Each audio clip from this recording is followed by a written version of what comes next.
Hey, welcome to the Full 42. We got a bunch of people with us today. Look at Luca. We got Nick and we got Eric from KeyBee Games. And Mike's also here. Hi, we got support for KeyBee right here. We're going to play games. We're going to talk our top 5. What are we talking about? Top 5 games that tricked us, right? Because it's April 1st and why not? Hey, Dave. Hey, peeps. So, hi, guys. How's it going? Good. How are you? Good. Yeah. Hanging in there. Excited to be here. That's a long banner. It's been a while since I've seen you. Yeah. Yeah, you guys were on the first whatever that's called. Something play. Yeah, This is the play. The other show. Yeah. Yep. The other thing. Yeah.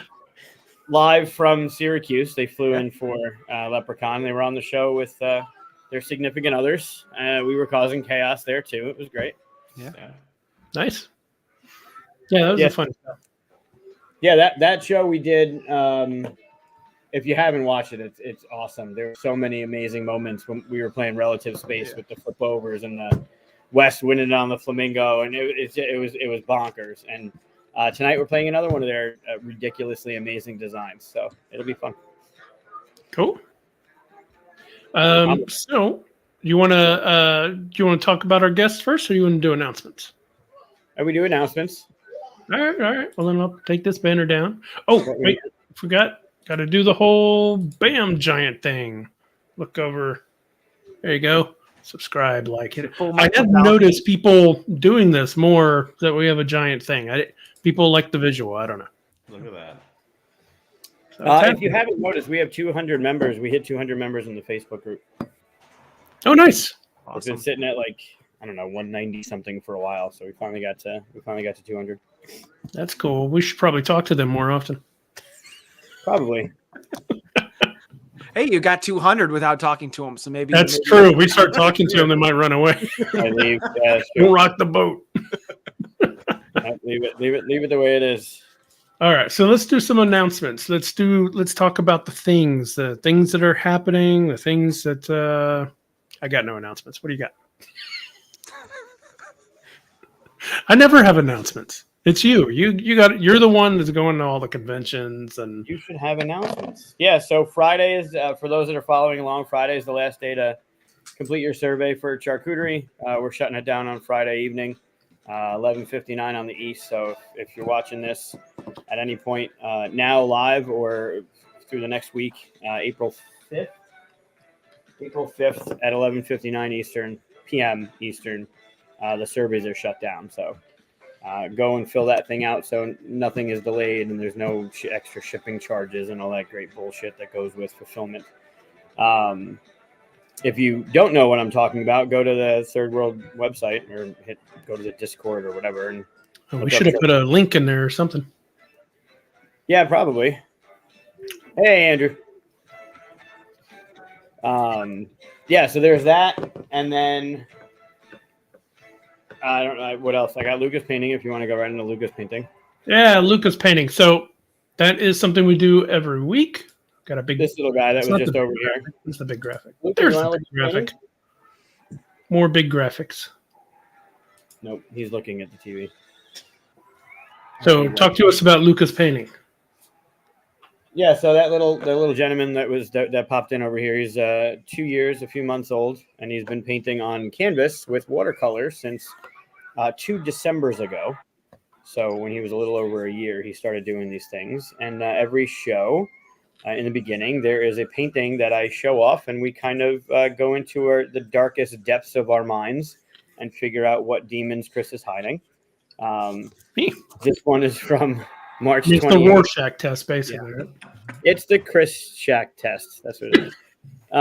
This is from March 28th, and there's today's.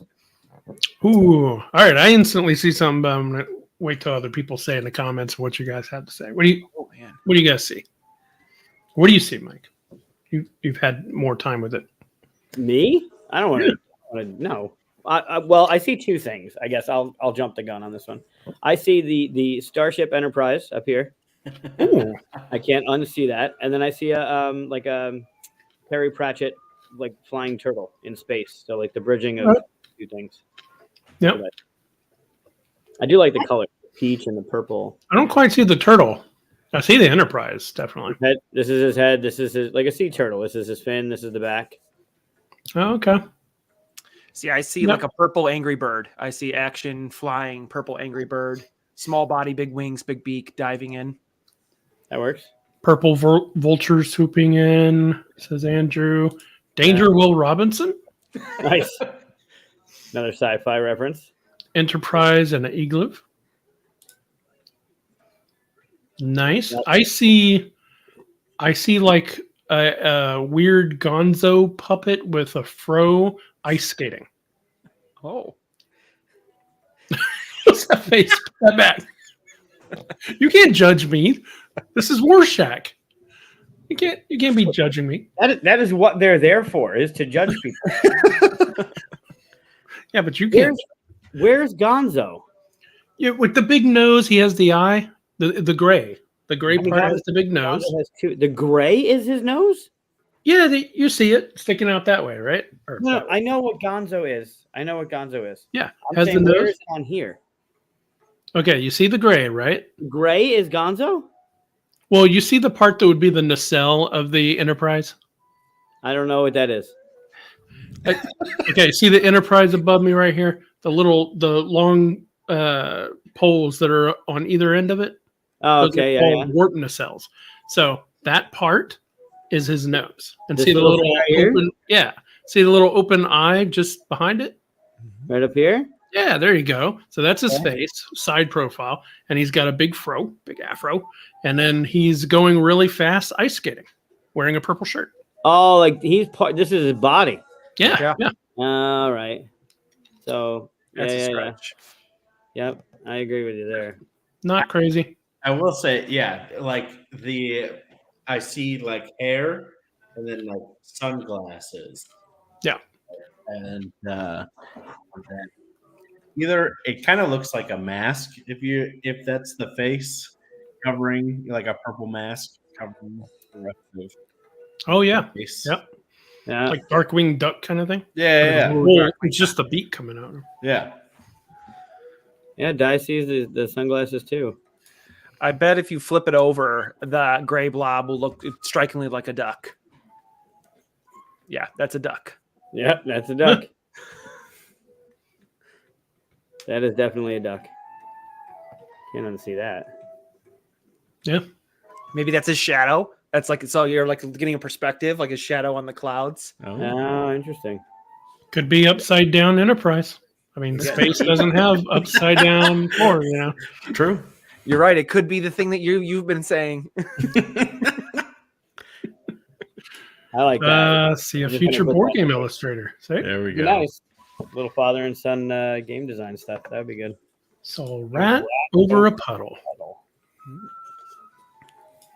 Rat over a puddle. Okay. All right. Sure. Yep. That was a fun one. Yeah, I like that one. That was a good one. I like when I instantly see a thing and don't have to like search for something. I can't unsee the Enterprise. I'm not a Star Trek fan, but I can't unsee the Enterprise. Yeah. But now I can't unsee Gonzo's eye creeping. Now I can't unsee a duck. Like now I see the duck.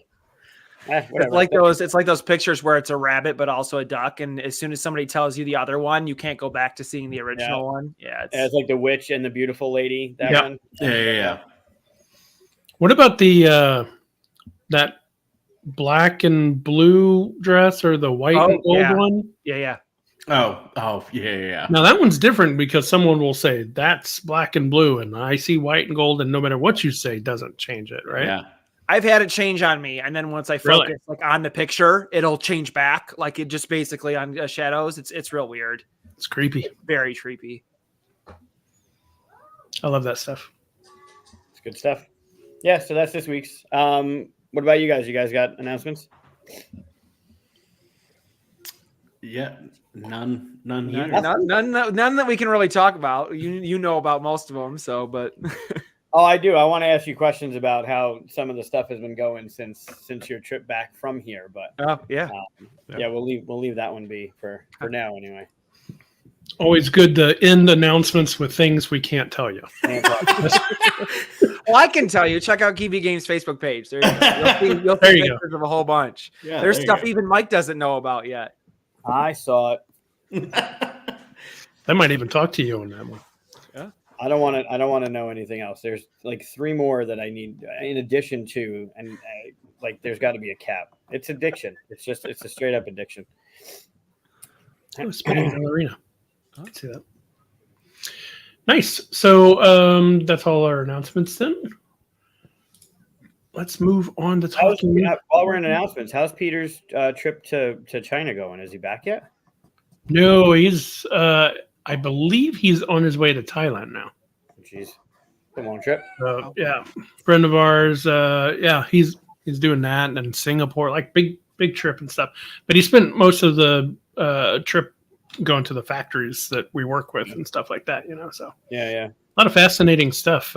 Finding out how they do things for real, like visiting those factories and being like, that's how you make tokens. Like, I can't even imagine. That's sweet. You'd be just like, I can't believe this is the way you do this. Like, because you expect all these awesome like machines, and there are machines and stuff like that, but there's also just some dude sitting in a corner doing something for 1,000 times over and over again. You're like, that's crazy. But he seems to be getting a lot done. So I hope he's having fun. So let's talk about for those that didn't see the other episode. Give us a little lowdown on KeyBee.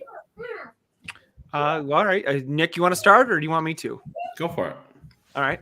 We were a couple of friends who have an extreme passion for board games. Started working on our own right around roughly a couple years before the pandemic. Then really kind of came into our own right around the pandemic starting. Had 3 different conventions planned to pitch some games, and the world shut down. So we just kind of hunkered down and worked on some ideas. Last year, we set out to really kind of make it a reality. Met with Mike here, pitched him Relative Space, which is hiding in the background back there, and kind of have hit the ground running since then. We've gotten quite a few designs we're working on, just spinning a whole bunch of different plates, some really cool ideas that we're really excited about. But really just been a dream come true. It's something we thought we might try our hat at, and we've been having fun. So are you publishing with other publishers, or are you publishing yourself, or both? So we looked at doing Kickstarter right when the pandemic hit, and we saw the prices of shipping containers and realized that's not why we became designers. And we were really like, that's not for me. I give kudos to anybody who does it. That's a whole nother animal, but we didn't go into design to run a business and learn how the people over in China make the tokens. We want other people to figure that out for us. So we're better off just coming up with cool ideas, making sure they work, and giving them to people who are more experts in that area. That's funny. How fast did you come to that conclusion? It took me a few years to realize. We toyed around with it. Container. So we toyed around with it for quite a while for Relative Space, but after we play tested a couple other games of people who were looking to self-publish. If you guys know Dave Beck with Distilled and Paverson Games, really learned through his series of events, and they're very successful. But what he had to do to kind of get his game here was kind of the real shock, where I'm like, I don't feel comfortable putting that kind of, I don't trust myself enough to know how to do that. So. That's fair. Yeah, I know my skill set, so that's not that. So publishing, I realized one day I could either make one game in 2 or 3 years, or I could do my own designs and hope other people sign them. Yeah. Yep. Get more than one game made every decade or whatever. Totally monster. What was that? It's a totally different monster. It is. Yeah. It's a whole bit, like you said, it's running an entire business. Yeah. Well, plus when you're looking at containers around that time, I've talked about it. There was one within a year, one container went from $6,000 to $29,900. like in just about 12 months. That's how, like, because of things, right? Because of supply chain stuff and everything just shutting down. Like it is a sticker shock when you saw that kind of thing, and it was brutal. And it's bad when you start trying to figure out how much boats cost. Right. And you see people take what was a dream, and that's really what it is. It's our dream. It's just something fun we do. This isn't something we do for a living, so we're doing it because we like to do it, and just watch the joy be sucked out in a slow growing process. Hey, Alan. It was a very easy decision on our end because it's like that wasn't why we went into it, so we didn't want to have that happen. So nice. Wiser than me because it took me a few years to do that. Well, I give you credit, man. I give all the people credit who do it. That's not for the faint of heart. Well, that's cool. So, what do you have coming up that people can look for? Well, can you not say yet? Well, I guess that's up to Mike. Okay. So you have things, but we can't talk too much about those things right now. Well, we played the one on This Is the Play. So Relative Space is coming out, our card game, our first design, picked up by 3WS. Looking forward to hopefully this year release. Really excited about that one. And then we'll be playing Subs later on today, which is Trick Taker we designed, also signed by 3WS. We've got a couple other projects in the pipeline that are either with publishers or we're working on right now that we're really excited about. But cool. And what kind of do you want to stay within a certain weight of games? That's like your target area, or do you want to be all over the place? What do you want to do? We're pretty much all over the place. It's anything that really strikes us. A lot of we came up with at the beginning of working together. We put together a design philosophy. And we want to make games that we enjoy to play and really kind of create positive player interaction and are unique in a way. So cool. I'm not just saying this because they're on the show. I've said this before. What Eric just said, they nail. Their designs are amazing. Like, I'm very selfish in wanting them all. But if somebody is watching this and you saw Relative Space a couple Fridays ago and you watch Subs, like, the stuff that they have working on they are very tight in what they do. The experience is there. The games are fun. They're outside the box. They're not like your typical regurgitation of like a worker placement or a deck builder or whatever. Like they're fucking solid, man. Like they really are. Nice. And apparently you're going to be at Origins. So where are you? Is that the next one you'll be at? Yes, that will be. Okay. That's the next convention we're going to be at. You'll see us. It will be very hard to miss because this is probably the most subtle of our T-shirts. I typically wear a bright yellow one, and I'm 6'7", so I'm almost impossible to miss on the convention floor. So but yeah, we'll be there the whole time, all four of us. So it's me, Nick, and then both of our wives, Alicia and Melissa. But, from the angle of your camera, I thought you were 5'3". Well, I have my monitors on risers, and so it's looking down. So. That's your.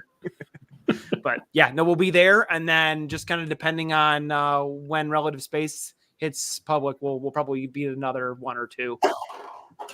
Awesome. Yeah, sounds fun. All right, well, I can put you guys through. Oh yeah, there's the there's a little kid picture of Mike. A dad taking his son to the Syracuse Mall. Oh, that's insane. That gives you a good idea. We are talking to each other shoulder to shoulder. Like, I might be a half a step ahead of him at that point, but we're basically right there. Just to give you an idea of, one, how short I am, and two, how gigantic Eric is. Yeah. It looks like you just embarrassed your dad in front of his friends. And he's telling you, why did you do that? My favorite interpretation of this is Gandalf talking to Frodo. So that works. The rest of the company is behind us. Yep. The fellowship. Definitely a Frodo. And yes, Dave, I see your comment. It was the game you played at Origins last year. Oh, nice. Yeah, the one that we ripped for like 3.5 hours. Andrew stopped by. Evan was there. Sam stopped by. That was Sam from last week on the Full 42. He played too. Yep. Yeah, and Alicia, that was perfect timing. Like, just great. That's great. All right, so to get to know you a little bit better, we have the lightning round. whatever. Oh, I just deleted the banner. The button to activate it is right above the He delete was so button. excited about his mouth sound effect that he hit the I delete know. button. I shocked myself into deleting the banner. Well, it's lightning round, whatever. Production is off the charts. I love That's it. what I'm saying. There you go. Take his money. Ooh. All right. I have to show this, don't I? Otherwise, it'd be a little weird. There we go. I love it whenever we get to do two people at the same time because you get to watch the two differences, right? Ooh. Wow. Oh. Here we go. Why are you laughing? Because you said you like to do two people at the same time. So Gotcha. I don't listen to what I'm saying. I don't even listen to what Mike's saying, much less what I'm saying. But when I see him make that move, it took me. I'm like, oh, what did I just also. say? I know This is some gonna go sound off the clip rails. just got saved. This is going to be a train wreck. This is going to go so downhill fast. It's going to be great. Don't bookmark that, Mike. Oh, don't worry. It was at 21 minutes. You're good. If you have not seen the lightning round before, you're going to be asked, both of you are going to be asked a question, this or that. You'll go down the yellow path or the red path, and you'll go along this lovely tree of many Wow. things. And when you reach the end, you're going to find out what fictional character you are most like. It's very scientific, has never been proven wrong. As far as I know, actually, most people have agreed. We haven't had anybody outright argue against it. I'll say that. Okay, so first of all, I'm going to switch us over on that side, just in case some comments come up, so we don't bury Mike behind him. See, judgment-free zone. There we go. All right, so first question, easy. Star Wars or Marvel? Marvel. Ooh, that was easy. Oh, I got to pick Marvel too. So both going Marvel. All right. I can respect it. I still haven't seen the original trilogy. Don't admit that. Oh, Don't admit I that. know I need to be educated, but wait, I know. have you seen the others? yeah, I grew up watching the prequels and then watched the round 3. But the middle there, the gap Yeah. in the middle, just nothing. Nothing. We lost Chris. Oh my god! I just left. I'm out. So that's why it was so easy. Oh, I do love Star Wars, but not Okay. Did you see Clone Wars or Rebels or no. oh, Maybe Okay. like an episode or two. So remember You know what? when we had that deep conversation, Mike, about how great Rebels was and how much Yeah. we love fictional characters, and Nick just sat there quietly. Yeah, yeah. you know what? That just means that you have the opportunity to enjoy it for the first time. I'm jealous. I know. Yeah. Hey, Okay. Wayne. I'll tell you, Nick, I didn't watch Clone Wars or Rebels until recently. Like since I met Chris, like I started watching that stuff, and Yeah. it is some of the best. Oh, yeah. It really is some of the best. But you have to see the. All right, continue. Okay, Yeah, I have remember- to catch let up me- before I get there. Let me Thanks, pull Nick. that up again. Judgment-free zone. Woo. God, Woo. wow. I'm feeling that right now. All right. Let's move on.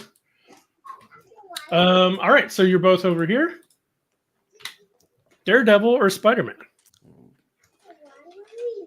Spider-Man. Yep, we're matching, and we're both moving Spider-Man. It's Wow. gonna be real easy if you both match. The one All right. I do take exception to this. Which Spider-Man? You don't specify. All-encompassing That would take a whole Spider-Man. dissertation. But that also all-encompassing Daredevil. So you got Ben Affleck in there. True. Yeah, well. I just meant Miles Morales or Peter Parker, but Of course. Or Gwen? Or they're goes- not she's technically not Spider-Man. Spider. Yeah. She's not Spider-Man. Spider people.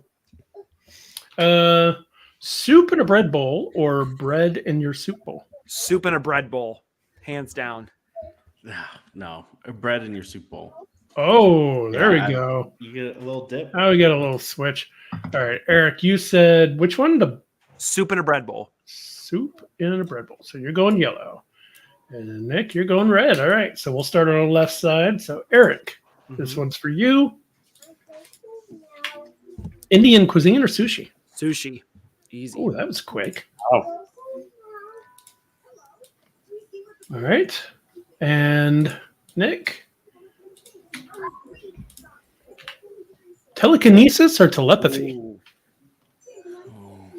Read minds or move things? Yeah. Reading minds is dangerous. I like moving things with my mind is pretty cool. Let's go telekinesis there. All right. Ironically, you would have gone right to the same spot as him. All right. Back to you, Nick. Again. Have to end every meeting with I love you or start every meeting with high fives? End every meeting with I love you. Yeah. Nice. All right. And then Eric. Hiccup every 5 minutes when awake or roll your R's in every word with an R? Roll my R's for sure. If I hiccup every 5 minutes when I was awake, I'd lose my mind. Fair enough. But Rolling my R's is what if it was just one hiccup? But still, that honestly would make it worse. Because you would know, you'd be really good at keeping time. Yeah. Your life would be ruled by time. No. It doesn't have to be one of those earth-shattering, hurtful ones. You know? Just a little hiccup. All right. Nobody ever picks the hiccup one. I probably should change that one. All right. We're way over here. way separated. Speak any language or speak to animals, Nick? Yeah, speak any language. Nice. I can agree with that. I don't think animals have anything clever to say. Right. That's because you Look can't like speak to them. Yoda or breathe like Darth Vader. Well, if I'm already rolling my R's, I might as well just double down. I'll talk like Yoda. All right. Man, just imagine that. Now, at the end of this, you're going to do that for us, right? Yeah. That's a lot of thinking. All right. Nick, way over here. Be an adventurer in D&D or be a rebel fighter in Star Wars? I think we know which way that'll go. But Yeah, but I mean, I do like futuristic rather than fantasy, so I would be a rebel fighter in Star Wars. All right. rather than He doesn't even know what that is. Yeah, I you don't. Stay out of your element. But my it sounds God. cool. But he gets a blaster. Is and that spaceship good or stuff. bad? Is that the dark side or? Guess that depends on what side you're on. Eric, end sentences with "I have spoken" or "So say we all." I have spoken. I'm glad you got this one. Yeah, that would have went right over Nick's head. Hey, Star I Wars watched The reference. Mandalorian. Oh, I will you say are I do all enjoy over the place. Mandalorian. Yeah. Nick, only drink water or never eat at a restaurant. Oh man. Only drink water. I think there's lots of food out there. That's Restaurants a are really good. tough one. No more Yeah. cocktails for you, Nick. Yeah, no cocktails. That's Well, you can cook them into burgers or something. I don't know. yeah. Eric, no candy at Halloween or no pie at Thanksgiving. Ooh. I'd say no pie at Thanksgiving. I can go with no pie. I can't go with no candy. I get double amount with Alicia's allergies, so I get. All right, way over here, Nick, all the way on the other side. Make a loud beep when you yawn or sneeze confetti. Oh, there's a definite answer. Oh, sneeze confetti. That is like Yeah. that's hilarious. Uh, It's a party. I would when make you myself sneeze. sneeze all the time. I'd like carry around pepper with myself just to make myself sneeze. every wedding. Hold on. Eric, only be able to eat foods beginning with M or S. Oh. McDonald's or sushi, Eric? Oh, come on. That's the killer combo. Why would you do that to me? I wasn't even thinking about that. But the food doesn't begin with M. It's the No. restaurant. So S is sandwich. Sandwich is the mother of all food, so I'm going with S. All right.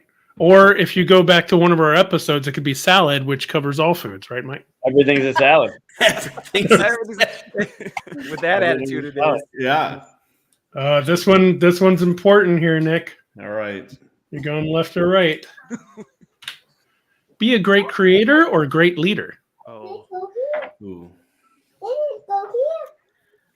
Be a great creator. I think that'd be my answer right now. my wife knows. Great creator. Yeah, that makes sense. All right, we're gonna put you right here. Mission You're accomplished. already been Nick. defined. Mission accomplished. Eric. Killed the most in battle or saved the most in battle? This is probably the easiest question you've asked me. Definitely killed the most. In battle. Yeah, if you've ever seen Eric play a game of D&D. No, yellow. I went yellow. Killed the most in battle. Oh, okay. I don't understand that because you just killed once, yeah? No, killed the most people. Right. I'm taking trophies, Mike. Either you've killed the most you're people not in battle or killed, you've saved the most. most. Yeah. Got it. You want to be the cleric or you want to be the sorcerer? You know that. Got kind it. of Got it. Got it. Yours would be died the most in battle, not killed. Right. All right, Nick. Moment of truth. God, you guys are almost polar opposites in this I one. know. This That's is why we fun. make such a good Oh, team. wow. That's why we make such a good team. Nick, scientifically proven, you are Doc Brown. Oh, I love it. Nice. And then can't fight the fact that you are River Tam. Ooh, nice. Wow. Very nice. I mean, if you're gonna kill the most in battle. And there you have it. That's your that's where you parted up here at Soup of all places. That's what separates River Tram from Doc Brown. Doc Brown is the They're that close. Yep. They're Yep. both a little wacky, right? That's funny. All right. Yeah, that was fun. That's a good one. Oh, you switched places. Don't do that. Well, yeah, so I'm on the bottom, so nothing covers our guest spaces. Buddy. Hi. Nice. Butterfly effect. Yeah. How you doing? Just one little disagreement about soup. So yeah, thanks for taking the lightning round. Yeah. Oh, you actually did the lightning round banner. Awesome. I was wondering. I What was did. Well, someone's got to do it. up. Yeah, it was Delete gone it for right some after. reason. Yeah, I don't know Yeah. why. Buddy, do you have to do that here? He does. He does, in fact. Yes, he does. Hopefully it's not too loud, but he's playing with his food and cutting his... All right. So after 33 minutes of bullshitting around, should we talk about the thing that's actually titled on here? Yeah, let's do the thing. Sure. All right. Top 5 board games that tricked us. How did everybody handle this? Ooh. What does this mean to you? Me and Nick were actually talking about this beforehand. I think we both interpreted based on each like number. We interpreted it in a different way for each number. So it's not like I didn't rank it like 1 to 5. Some of them was like something that changed my perspective on a type of game. Something that was the box cover wasn't like the actual game. Stuff like that. Things that were plot twists. So Oh, okay. Interesting. all over the place, just like our designs. Thanks, Dave. That's I would agree. that's an innuendo back to what I said. I felt very satisfied, Chris. Satisfied customer. That's good. That's good. Let's mark I that. did my job. All right. So yeah, so that's interesting. I also kind of looked at it like almost like a group, not like in fact, I cheated. I'll straight out say that I cheated. And instead of naming one game, I have kind of a category of things that surprise me. And I put 2 games for each one. Oh, wow. So this was the top 5 categories that tricked us, not top 5 board games that tricked us. Kind of, I put examples of games of this thing that surprises He me. did 10, telling you needed to speed up, but he did double the amount of. Right. It's That's why things he that said he trick wanted me in board games. And here's 2 examples of that. There you go. So, how do we want to go? You want to Snake? You want to start first? We never decide this until the show. No, whatever you want to do. I think I went first last time. You want me to go to first, and then we'll go. Wait, how's this work? Usually go clockwise. Yeah. I mean, unless Counterclockwise. you want to, it doesn't matter. Whatever you want. Let's go counterclockwise. Let's put guests in the middle. Bring up BGG. Clockwise isn't going to matter because we're going to be all on the side of the screen. You don't matter. I'll leave. I'm good. So hostile. Top trick. I We'll start a don't new think any show. of mine are trick taking actually. I'm going to start a new show that starts at 8:00 at night on Monday. It's called the Full 42, Full 24. No, the full. What's half of 20? A half 24. The 21. Well, if it's only one of us, it's half 24, right? No, it's the Or half 42. 12. Half of 42 is 21. Right. Math. Yep. I'm a designer. All right. Let's. Good thing you don't develop games; you just design them. I do that too, though. That's the bad part. All right. So, the first item, is this the first one for me? Yeah. Okay. So I'm going first. You want me to go first? Please. You're like, for God's sake, please go first. Just do something. All right. So my first category, or number 5 or whatever, is disappointing siblings, which is there's a game that you love. It's awesome. It's amazing. And then a new game comes out that's supposed to be in that same world by same people, by same artists, all that. And it's the opposite of amazing. So Oath was one of the worst games I've ever played. And Root is in my top 10. Oh, no. Don't say that in front of Nick. Orleans is my number 1 game of all time. Orleans Stories may be my number 1 disappointment of all games of all time.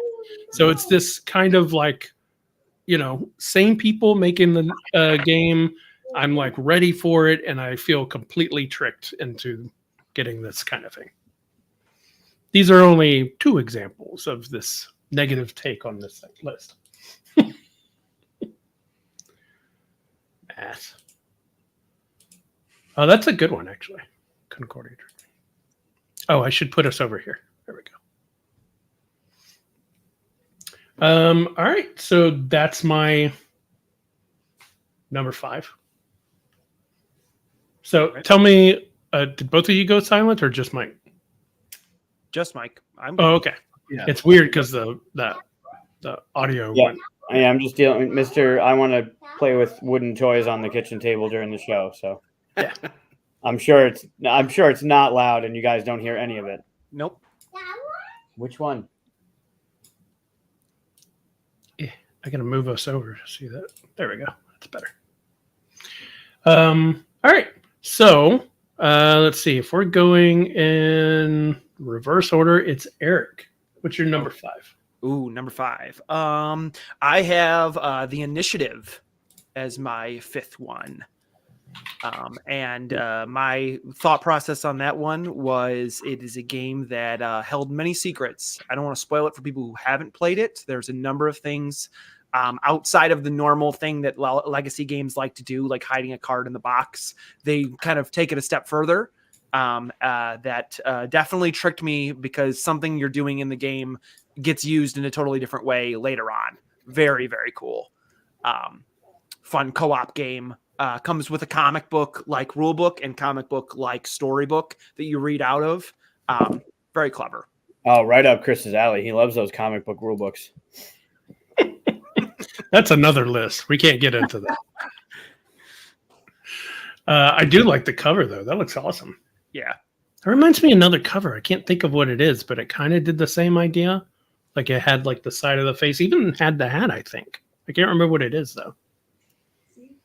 That looks cool. Management. Which one? Mind management. Well, mind management. Yeah, mind management does that as well.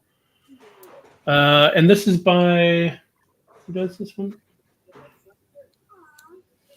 Code breaking? No. That's Corey from Plaid Hat, yeah? Yes, it Is it is, Plaid but Hat? he didn't publish it under Plaid Hat. Right. It says unexpected games. Yeah. Oh, I think it might be one of their first almost ones. perfect for the list. Yeah. Unexpected. Right? I just like just the theming too is like obviously there's another word there that gets crossed out and you don't know what it is. And like in the game, you're actually like kids. It's like after Saturday morning, like after school game where you all go to a thrift store, buy a game, and play it. So you're basically playing kids that are playing a game that really interesting. But there are some things that like there's components that like unlock and do some really, really cool things. Cool. Nice. All right. What you got, Nick? Yeah, my number 5 is Two Rooms and a Boom. I'm a big fan of Survivor, and I've watched since season 1, and this gives me that kind of conniving, working with allies, trying to figure out who's on your side, who's not, in real time type of thing. But it was a game where, because I love that, I just intrinsically think that I'm fairly good at it, and often, and one is teaching to a big group of people, many for the first time. So one of the biggest moments, I think this one is more of like a moment that tricked me in the game, is normally there's just 2 sides in this game and 2 teams, but in this one, because we had an odd number, we added in a neutral team, and this card was called Hot Potato, and basically anytime you shared your card with someone else who had the hot potato, you had to take that card, and if you had it at the very end, you lost. And so what it ended up doing is switching people's roles throughout the game. And, but eventually people kind of figure out who has the hot potato and kind of stay away from that person and don't share any information with them. I just thought that's how it had been played, and so it was just kind of, you tried to keep yourself under wraps as long as possible, whoever had it. And that was the strategy. I did not realize, and was outsmarted by my sister-in-law, that you could use it strategically. And because you were trying to position, 2 people, really the captains of each team, either in the same room or in opposite rooms based on what team you're in. And there's one final exchange at the very end of the game of one person between the 2 rooms. And that usually is kind of the determining factor in the very end. Well, I had thought in my room that I knew exactly who had who I needed to switch. But unbeknownst to me, at the last second, my sister-in-law had used the hot potato and shared it with the person I thought I needed to switch. And so when I did the big reveal, I was like, all right, everybody, reveal, the team captains that are in the room. And when I saw that she was in the wrong room and did not think that she was going to be the leader I needed to get rid of, I was just absolutely flabbergasted, and everybody was laughing at me because I was so confident that we had won that game, and kind of fell flat on my face. So it was a great moment. I love this game, and lots of fun for a quick, big, big party kind of game. So yeah, Two Rooms and a Boom. I love those moments. Yeah. When you think we'll play it. We'll set it up for QSCon for sure. Yeah. Great. And this, Alan, I think we've all been tricked. Alan got my number 5 through my number 1. Like that's that's all of them on my list. Yeah. All right, Mike. Man. What's going on, buddy? What? So my turn, yeah? Yeah. All right, I'm going to talk about it and get it out of the way. Terraforming Mars. Yeah. Oh, device battery low. That ain't going to work. I got to plug in a computer for TTS later. I'll talk about this and then go. Yeah, so I was told, I love the designer. I love Stronghold games. I don't remember a game that I didn't like or that fell short for me.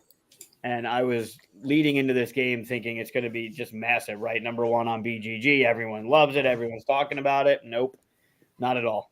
I like the art's fine. The cards, the components are fine, but there is nothing about this game that I enjoyed. And I was going into it thinking that I was gonna it's gonna be the game, right? This is the one you're playing all the hotness, and it just does not. It did not do it for me.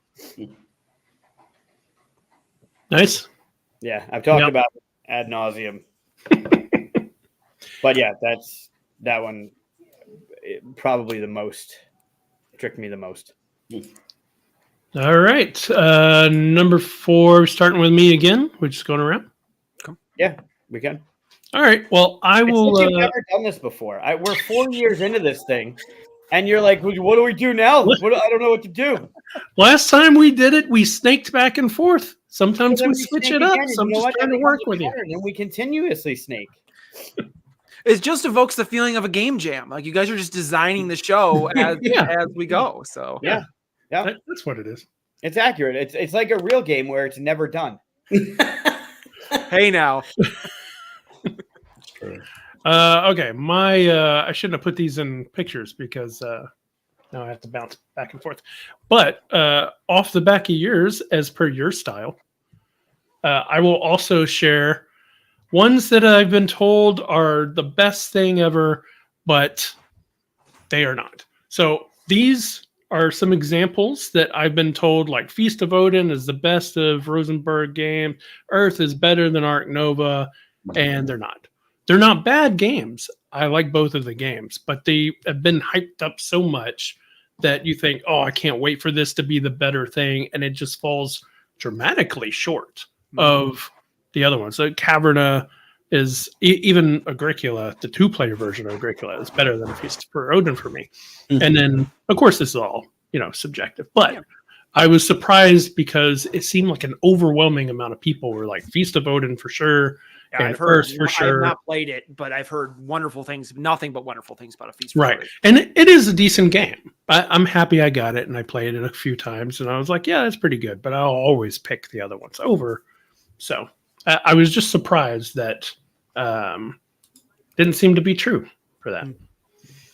Earth better than Terraforming Mars, I will definitely agree with that, but the comparison I hear all the time is that Earth is the better Ark Nova, and that's definitely not the case. Ooh, that's to me, they're too different. They're way too different, but they do some of the similar things, but they're very different. Yeah. Yep. So that is my I kind of went off the negative vibe that Mike started there, so sorry about that. You're welcome. Okay, so you started the whole show with the negative. I don't know what you're talking about. We're on number 4 now. Right. What's your number 4, Eric? All right, my number 4 is That's Not a Hat. I don't even know that. I tried this at PAX Unplugged last December. We had a couple of minutes after we picked up some Lorcana cards, and Ravensburger was right there. He's like, hey, you want to learn a game in 2 seconds? He said, basically, sit down. All you have to do is remember the one card that's in front of you. Let's play. I was like, oh, this is going to be dirt simple. Like, this is going to be the easiest game in the world to master. I will tell you, play this game, and you will feel like the dumbest person on the planet immediately. You flip over that card, and you never remember it. It is so hard. Basically, what you do is you're given an item. It's called a gift. And so like that hat is in front of you, that top hat. When it comes to your turn, you flip the card over and there'll either be an arrow to your left or an arrow to your right. And you offer the item to the person that the arrow is pointing to. And you say, hey, would you like this hat? Now they can refuse and say that's not a hat. And you flip it over. If it is, they get the negative point. If it isn't, you get the negative point. And so you're trying to bluff people if you can't remember. But just as the items move around the table, they're all face down. And so you're not only trying to remember the one that you had, but you're trying to remember who had what, who passed what to who. And it is just the easiest concept, but the hardest thing to do, especially in a group and people are laughing and joking. And like you take your mind off the thing for 1 second and it just gets you. It stunned me because I was like, it is such an easy concept. This should be this shouldn't even be a game. It should just be memory, but it is very interesting how the game kind of does worm its way in real quick. So does everybody get to see your card? Yeah. So at the start of the game, everyone sees all the cards stay face up, and then on your turn, you'll pass it. And we'll draw a new one, and it goes from there. But once the round ends, everyone doesn't get new cards. You just get whoever ended up having to discard their card as the negative point gets a new one. So it's like you're contributing to the cards that already exist. So getting your new card kind of like resets your brain and going, oh my God, like what was the thing that just got passed to me? What was the one that Chris had? It's very fun. I'd highly encourage playing this with drinks with people because it is just outrageous. Are you bringing that to Origins? Oh yeah, I'll bring it. Okay. Nice. That sounds like a little bit of cockroach poker and a little bit of a game called Sherlock, where you flipped a card and had an arrow and you had to go a certain amount over and reveal what that was. You ever play that game? Mm-mm. Yes. I played cockroach poker. I haven't played Sherlock. Sherlock, there's a circle of cards face down. You get however 20 seconds to look at them. I think there's 6 or 8 cards. And then they all get placed face down. And whoever's turn it is picks one of the cards, flips it over, and it's got an arrow and a number. And you got to go that many cards in the direction of the arrow and call out what that card is. Okay. And flip it. If you're right, you get to go again, and that card has an arrow with a number. And your objective is to try and get them all face up, and you win. Okay. Great. Yeah. So it's a little bit of that and a little bit of the bluffing from cockroach poker. I love both of those games like tremendously. So. And I do really like this one in the fact that it helps people who, because my thing is most time games like this really depend on whether or not the group you're with. So like the game is made or break, where this one, like if you're in a group of people who aren't very good at social deduction or aren't very good at lying, like if you just sit there and memorize and repeat the card over and over in your head that's in front of you, you can get through this game, and it's a bluffing game. So it's basically a bluffing game for people who don't like bluffing. Nice. Wow. Okay. Nice. Yeah. That sounds fun. I'd try it. I kind of want to try it because I think that I could visualize the image above the cards as they move around. You do think that is that's why it tricked me. I was like, this is so easy. There's no way. Yeah, I can imagine, like, I can see that hat. I'd put it in 3D above the card, and as the card moves around, I get to keep track of that imagery in my head. Yeah. But And you have to do that with all of the cards. Yeah. How many cards at once are out there? As many players there are. +1. So, like, with 3 of us, it was me, the person teaching it, and Alicia at PAX, and I forgot what the guy teaching me's card was within a matter of seconds. All right. Nice. What you got, Nick? Yeah, my next one is plot twists. My favorite plot twists in a game have been Pandemic Legacy Season 1 and Season 2. Yeah, the name of the game is not plot twist. Yeah, I started doing it. I was like, oh, he's not talking about, No. Season 1, you said? And 2. I think kind of the connection between the two of them. I haven't played through Season 0, but yeah, I just, we tried our first game and didn't get through it. Starting games way too late in the evening. And but yeah, I just think like out of story writing in board games that I've seen, some of the biggest plot twists, especially for its time, like when Season 1 came out, and just being in the like routine of knowing what Pandemic is. I think it was a big surprise of what it could be and the story they could tell with the game mechanics that they had really existing in the expansions and, all sorts of it. It was pretty familiar. And then, getting to the end with some big twists, and then just expecting, okay, Season 2 is different. They're probably related in some way in the world. But I think without spoiling Season 2, it's one of those where something that you've been playing with the whole time, and then realizing that it's something completely different and related to what you knew from the first game was just a huge surprise, a good plot twist in that I really enjoyed. I've never played this. Have you played this, Mike? No, I haven't played any of the Pandemic Legacies. Yeah, I played Pandemic a lot when it came out, and I just tired myself out of it. And cooperative games aren't my main thing anyway. So by the time this actually started coming out, I was just like, I can't imagine doing. How whenever you get to that playing point 12 where, games in Pandemic in a row. yeah. So Also, having a group to play that many in a row. Like I played all the other Pandemics, like the Rising Tide and the Rome and the Cthulhu ones, but to have a group that's going to be able to play through this, like I never had a legacy group that I could do something like that with. it's tough. We tried to We've got a do it at built-in legacy BGG group. Con. What was that? What? I said we've got a built-in legacy group. Yeah. Sure. I tried to do it every now and then at BGG Con. So we went through all of the what is it, the Ticket to Ride one. The new one. Ticket to Ride. Yeah, we went through all of those games except we had to skip 2 in the middle to make it. Yeah. It's 12 games, I think, and we could only squeeze 10 in. So we had 3 left. We were like, let's skip the final 2 and get to the end. Yeah. Because we're never going to do it again at that point, But yeah, if it's not like that, then like I got 6 games of Charterstone in that same way, but couldn't go 6 more. So it's tough. Smart. 2 years. Ooh. With actual pandemic interruptions. Yeah. So That's fair. Yeah. That's rough. I wouldn't remember what was going on. Did you get recaps? I mean, you could read through all the cards. And I think with Pandemic Legacy, the story isn't like with some legacy games now or storybook games are like full on like novels where like Pandemic Legacy, it was like a paragraph poker of text. card worth of It would be cool if each game they could have a last time on Pandemic Legacy. Yeah. Read like that. Although that might change depending on what happened. Yeah, true. If stories branch.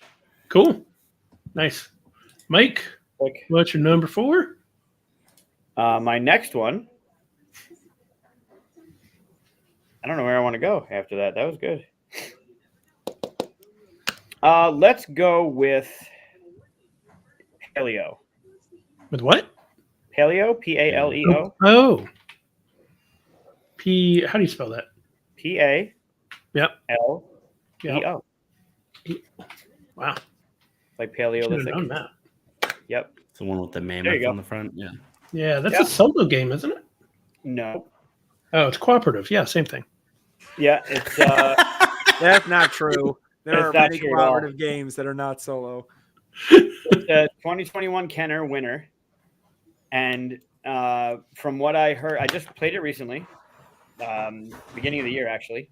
And from what I heard going into it, it was highly recommended. And it fell unbelievably short for me. We played the intro scenario, and there were so many times we were going back to the rule book to try and figure out, wait, is that how this works? It just didn't seem right. We didn't play with any of the extra stuff. We played with just the base game, and it was just like, okay, like that's the thing we did. Like, all right, you want to try it again? Nope. And I was really going into it thinking I want, like, it's the components are cool. The little tray that has the bits that you can upgrade and the tools you can get, and like it's doing some neat stuff. We didn't play it wrong because I even looked it up afterwards. Like that, we had to be doing stuff. Like I watched a video on how to play it after, and I'm like, it just didn't land. And I don't know. I honestly don't know how it got the Kenner for 21. I really don't, unless that was a light load for what was up for nomination. This one did not go well at all. You guys play it? I have not. No. I haven't played it, obviously, because of the whole cooperative nature of it. Yeah, it's cooperative, but you have a hand of cards, and it's like threat management with the cards you have. Like there's stuff you need to do, and you have to do it in time, and you have to build your tools, and you got to have the fire to do the stuff, and so everybody's got their cards that they're doing on their turn to like mitigate the threats that are coming up. But it just was like, I don't know, there was something missing, or it didn't land at all. So I was going into it thinking, all right, this is going to be fun. Like I like the idea. I like the card system. I like on the table. It looked good. And then it was just, nope. This is a surprise for me. Euphoria was great. And Scythe, that's the thing. I don't think Scythe was ever like at least by the publisher, was never said to be a 4X game. Not that I know of anyway. But I could see where someone would think it is. Yeah. Just by looking at it and stuff. So that's interesting. All right, Mike. Well, again, you set me up. We're in sync here. I'm glad we have our guest here, because otherwise it'd be kind of negative all the way through. Although I have a positive one, but I'm not going to do that one right now, because this one syncs up perfectly with what you were just talking about. And again, because I'm dumb, I have to switch screens real quick. Oh, that's the wrong thing. Let's see. So mine is overhyped games that don't deserve it. So, wow. First of all, Trekking Through History is a decent game. But the way people have talked about this game, I thought this was going to be amazing. Like, I thought I was going to see mechanisms I hadn't seen, things that just like blew me away, and I wanted to play right away and stuff like that.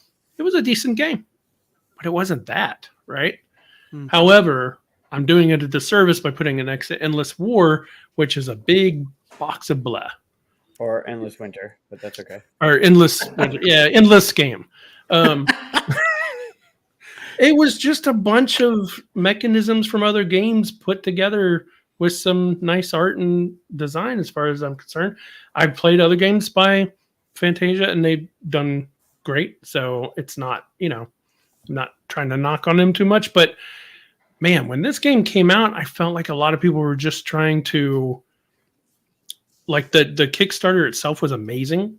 If you see the campaign, huge kudos to the campaign because it was beautifully done.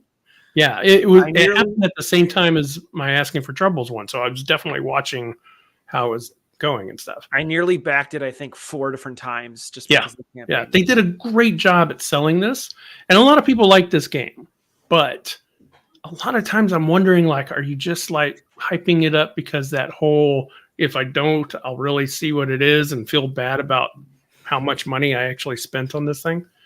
I don't know. I mean, again, subjective.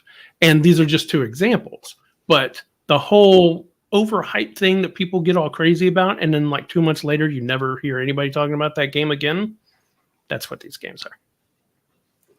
Surprised you put that in there over Terraforming Mars.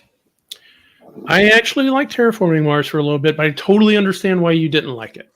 Like, I agree with those reasonings that you have, and it's why I like Ark Nova so much, because it doesn't do those things. No.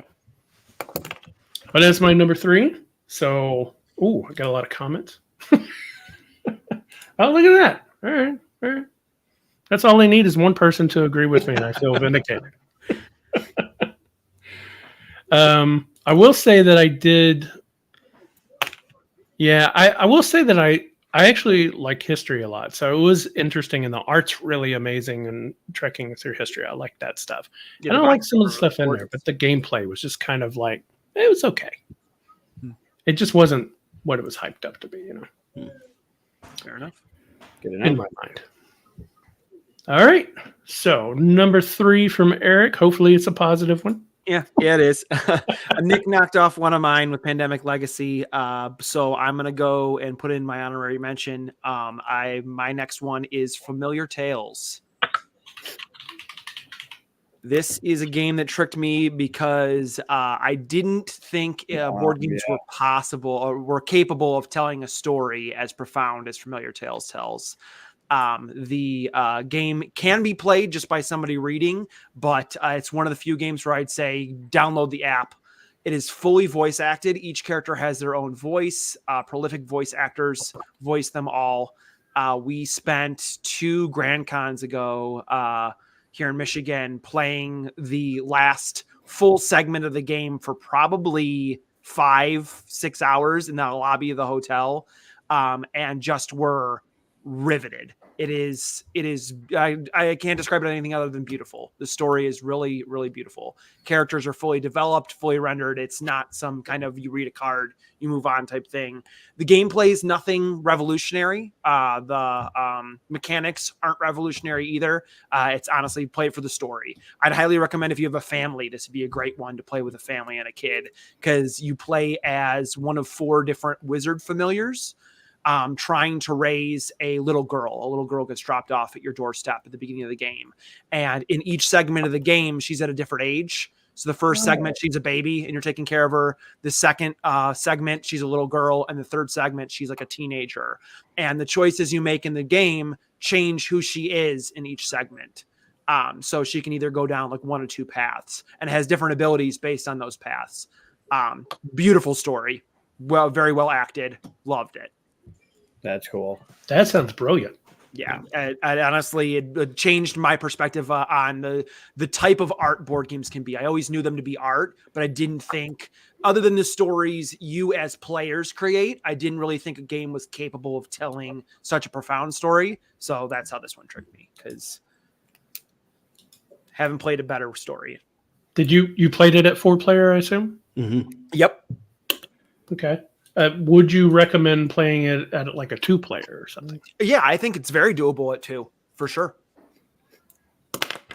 Is there any change, you think? Like you wouldn't quite see this or that? I think the characters, so because it's fully voice acted, I think the characters would still like have their, like you wouldn't lose part of the story in that way. I just think you wouldn't have them on the map to do actions unless, I'm not sure, I'd have to look at the rules. They might have you take control of 2 characters at 2. So if you're playing 2, you might be taking control of 2, which I'm sure that's what they end up doing.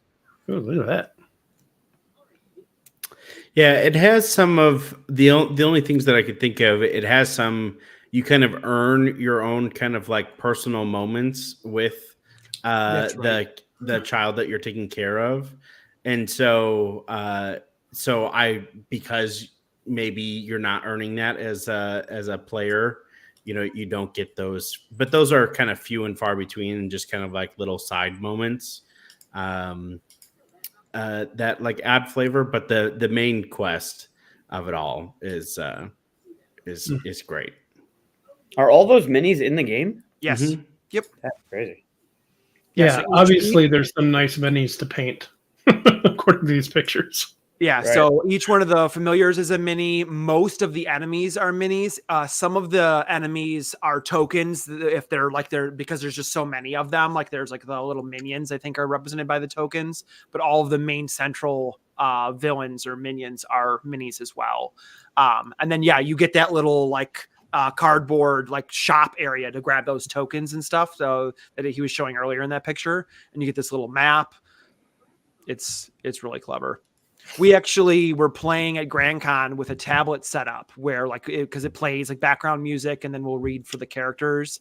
And there were so many people that came by and like we just stood there and watched us play while the tablet was playing. It was very cool. That's cool. That looks pretty fun. I like the story element of it. Nice. Yeah, it's super cute. Like it is really, really cool. All right, Nick, beat that. Yeah. Just so you know, Nick, as you talk about whatever your number 3 is, Chris is going to not listen to you. He's going to be buying that game online. Yeah. No.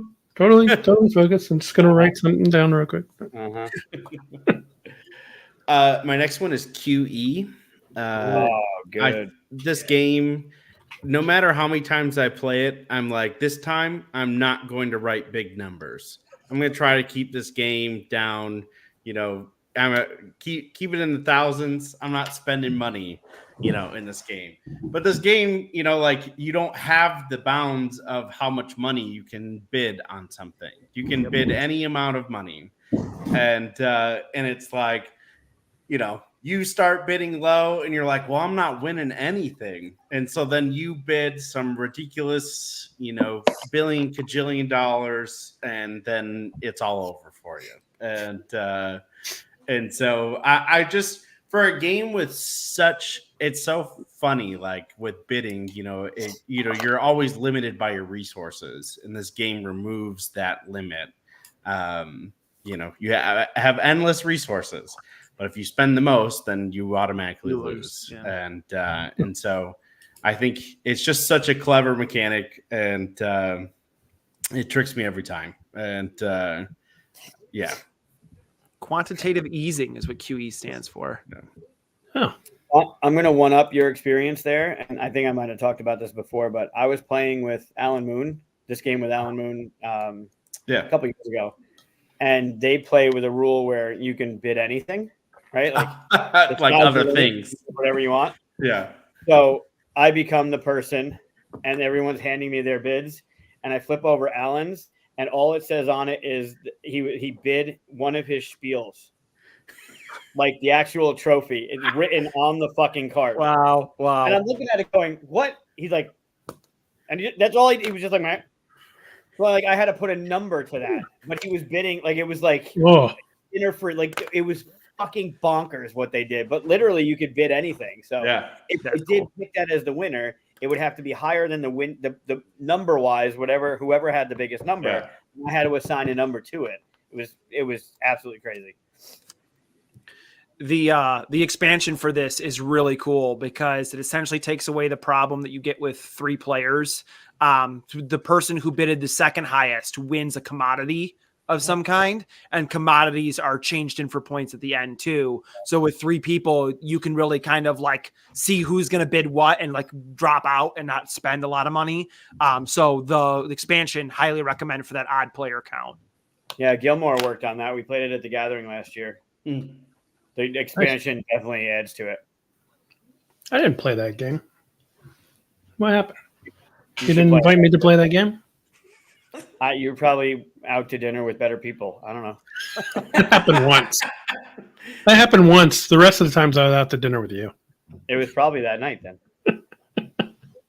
Or you went to bed early because you're a Nancy. Ooh.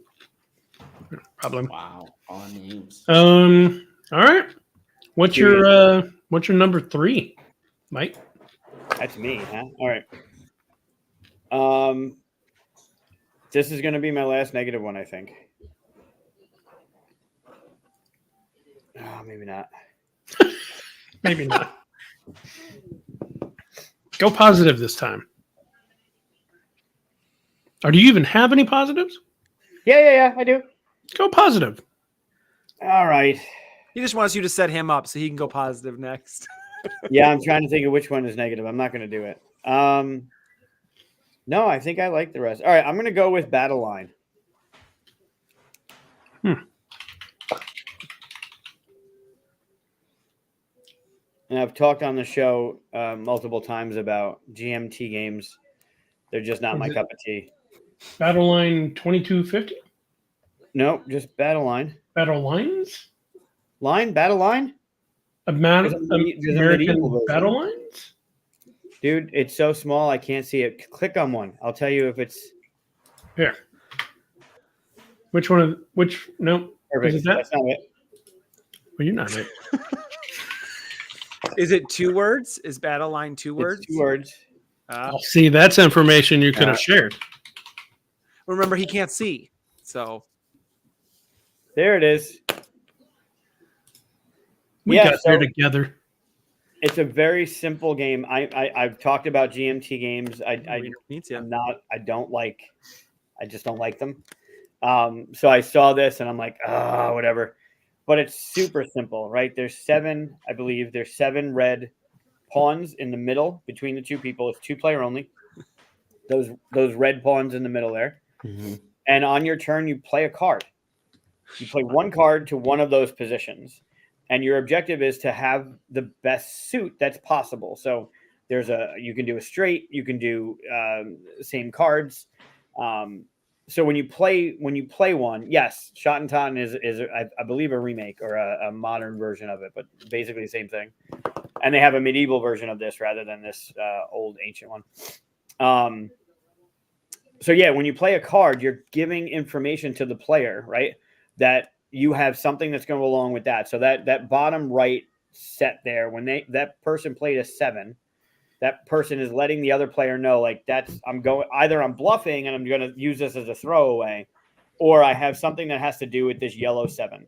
Is it going to be 3 yellow 7s? Is it going to be a 7-6 Like, is that next card going to be a 5? Is it going to be an 8? Like, where are they going with that? So every card you drop down, you're giving information, and you win if you can get 3 of those in a row, or 5. I think maybe there's 9. I don't remember how many there are. Whatever it is, if you get 3 in a row or 4 total or something like that.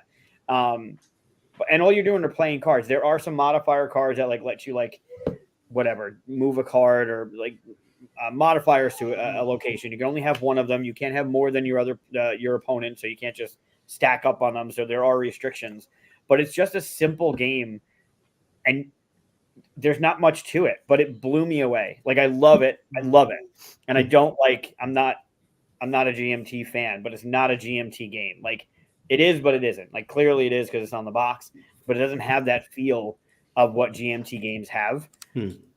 Only It's 2-player. Huh? 2-player. 2-player only. Yep. Reminds me of Yokai Sketch, which Sam Healy showed us when we were at PAX U, or Crimson Company, where you've got like the different spots you play the cards to. Simpsons one. Yeah, the homebrew's got to be good. It's better than that. Whatever. The game is super simple. You're laying down cards, trying to get the better suit, and at some point you realize, well, the card that would let you win a thing is out on the table, so you can't win this one. So it's automatic. So if you're not paying attention to what's out there, you could just lose because you're not paying attention. So it's very strategic and very clever. But all you have is a hand of cards, and everything is like given to you. Like you see all the information being played on the table. It really is good. I know Die didn't look like it, but that's probably because it's one of the games that Dave beats her at, maybe.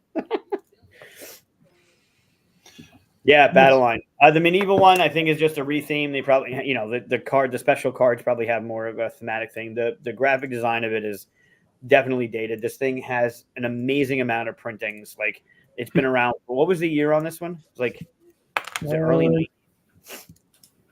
It was 80s, early 2000. 90s. Okay, a little later than I thought. It's a Knizia game, so that makes sense. Yeah. Just it's super. Like you're up and playing this one in a minute. It's really not. There's not a lot to it, but the strategy involved in it and the information that not only are you holding on to, but you're giving. Like, what am I going to give to my opponent to let them know, like, I'm going for this one? What I give, like, am I going to bluff out of it and try and get you to think? Like, there's a lot more to it than just a simple like poker hand card game. It's really good. Sounds like a more detailed. I don't want to say complicated because that sounds negative, but more detailed, like Lost Cities, maybe. Mm-hmm. Okay. Yeah, and Lost Cities has that rule where you got to play them in order, right? Equal to or higher. Yeah. Sure, but there's a lot of times where like you put one down, making them think you're going to do one, but you're not, and then they start absorbing them, and you're holding on to the 10 the whole time, going, "Ma," you know. Sure. Nice. Yeah. All right. Well, then, coincidentally, I'll go positive. Yeah. Teed that one up for you, Chris. Yeah. All right. So these I like to call a pleasant surprise. Oh. But in a weird, very specific twist, which is I thought I was really excited about this game because I thought it was this. Turned out not to be this. But the thing that it was still really good enough for me not to be disappointed and dislike it, right? So Tapestry, when that came out, a lot of people were like, ooh, a Civ game from Stone Mayor, right? It's not a Civ game. Not at all. One of the best Civ games on the market. It's thematically a Civ game, but does not play as a Civ game. It's just a tracks game, right? But I love this game. I played it hundreds of times. So the minute not hundreds, but a lot. The minute I realized in the rules it's not a Civ game, I felt that switch like, do I instantly hate this now? Or do I give it a chance?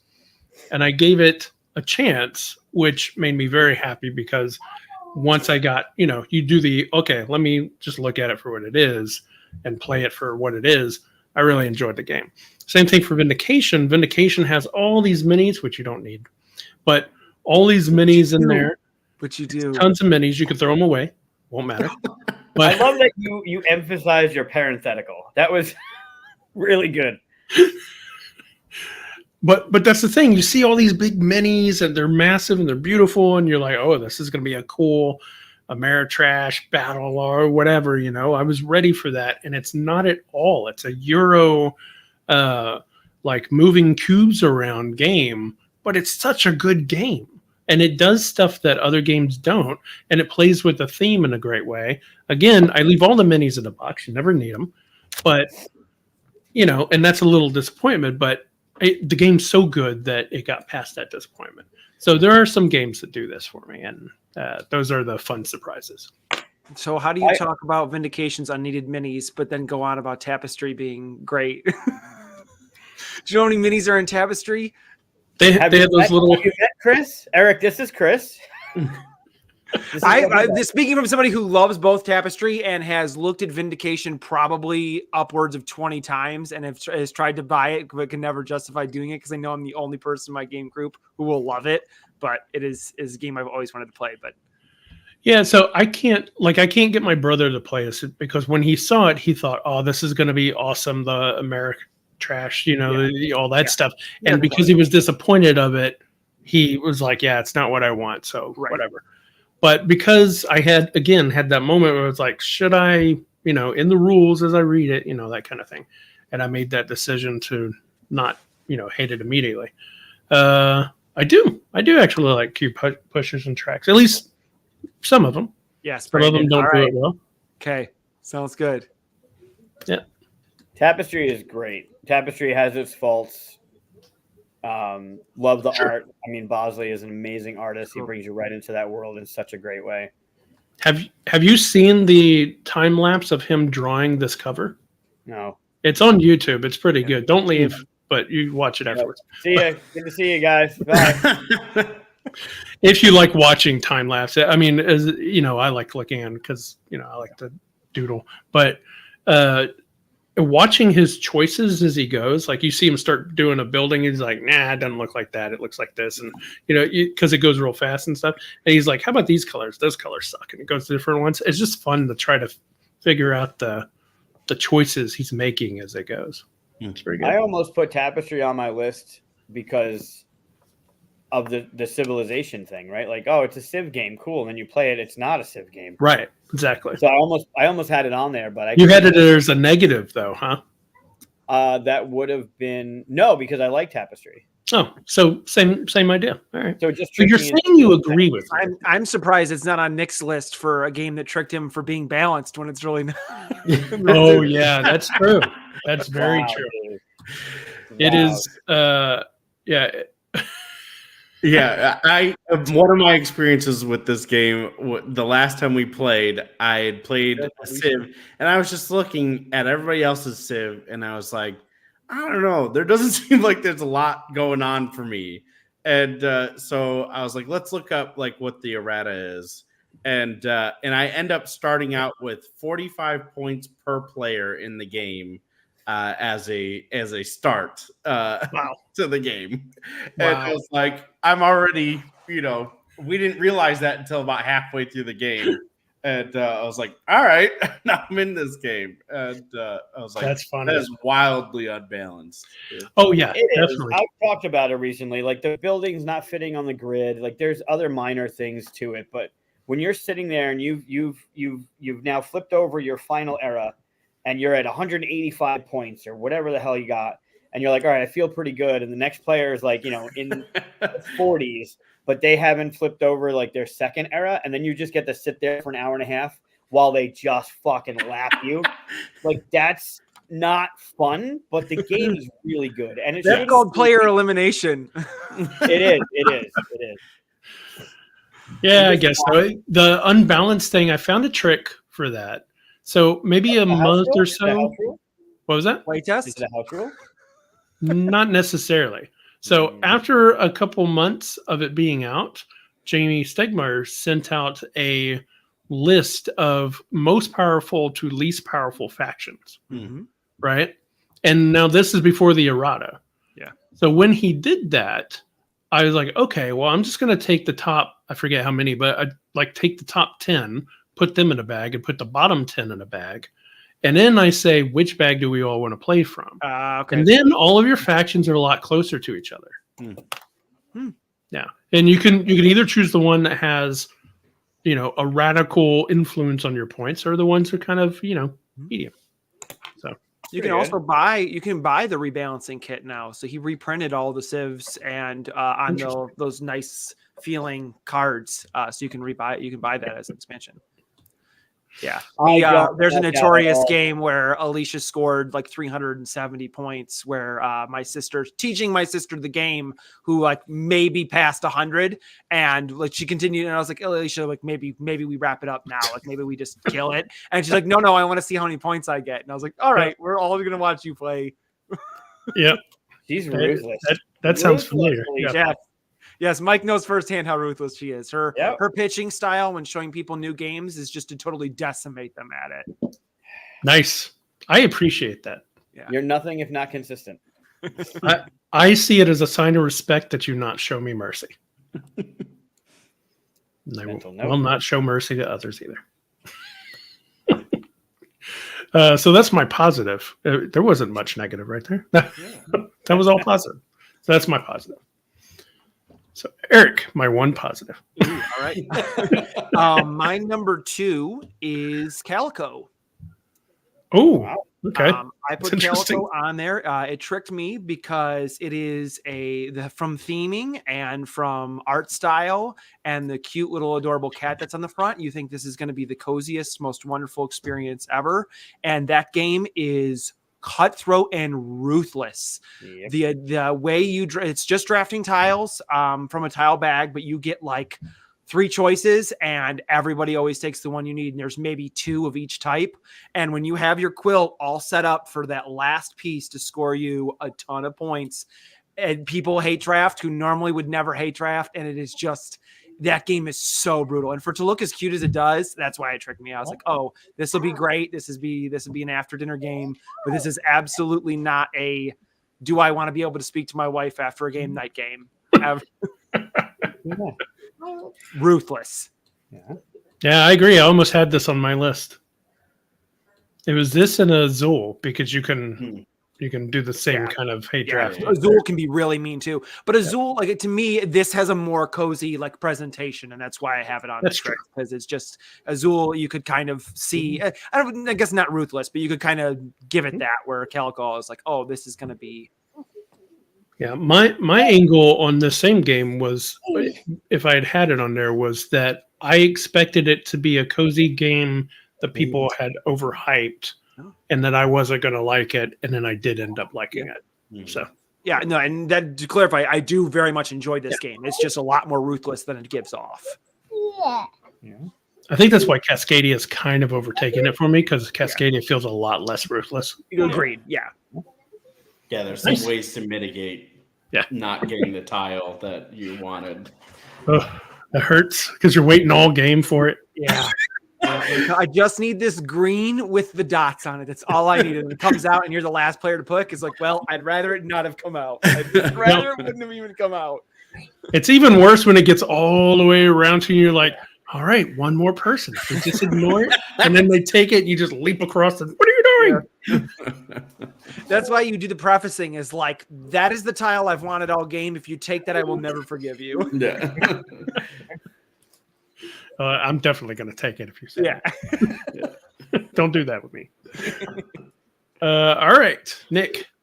Yeah, my number 2 is Time Stories. I played the first scenario in Time Stories and loved the concept. And really, I mean, in that first story, they like... You get to the end. It's very puzzly. Story's cool.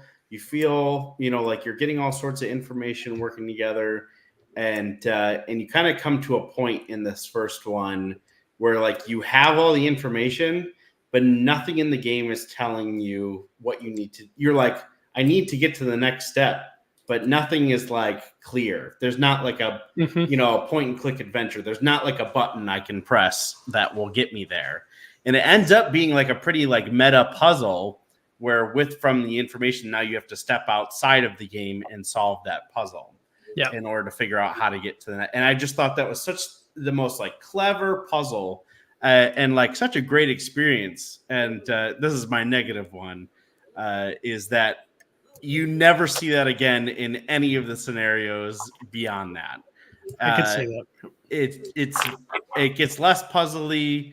It kind of gets this convoluted story, and I really thought it was a neat concept to have like all sorts of different designers design all of these different boxes, and it just never felt like as good as the moment that I experienced in that first game of just how clever the puzzles were, and so I love the concept, love the game, and I just wish it continued, beyond that. How many different games did you try? I think 7 of them. Wow. I think we only missed Almost all. like 2 or 3. Yeah. Yeah. So I never finished the story. I just had always heard that the ending was not the best. And I watched through all of Lost and got to the ending, and I didn't want to be disappointed by a flat ending again. The ending one is the only one I haven't played, so I understand what you're saying. And when you like, we don't want to do spoilers, but whenever you talked about that surprise in the first one and how it works in the puzzle, I know exactly what you're talking about. Yeah. That is the risk, I guess, of doing these like exits or not exits. What's the one? The unlocked. Yeah. As different designers, like you get widely different experiences with that, as opposed to like something with like exit games where it's always the same designers. You can kind of trust that the next one's going to be, along the same lines. Yeah. I think Detective tried that same thing. The Detective game where like they had cases designed by different designers. Thank you. Yeah, I think it's just stronger if you have the same minds for the most part working on it.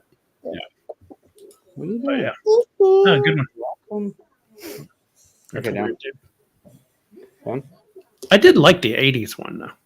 The 80s one was fun. Hang in there. I enjoy it. I've only played a few of them. I think all the ones I've played were with you, Nick. But I have heard the story that if you're going to play time stories, each story, like each game box in release order, is worse than the one before it. So it just continuously gets worse. But I've only played 2 of them. I've only played the first one and then the zombie one, which I think is the second one. Yeah. I don't know if I'd agree with that exact same thing, but I did like the dragon one. I thought that was interesting. I've heard that's a good one too. I think that's 3, isn't it? 3. Yeah. Cool. All right, Mike You move. and Luca. What is your number 2? I'll let him pick. Which one you want to go with? Luca. Which one? Choose a good one. Choose one that's kind of negative. This one? Choose one that'll make them rant a little. This one? Yeah. Okay.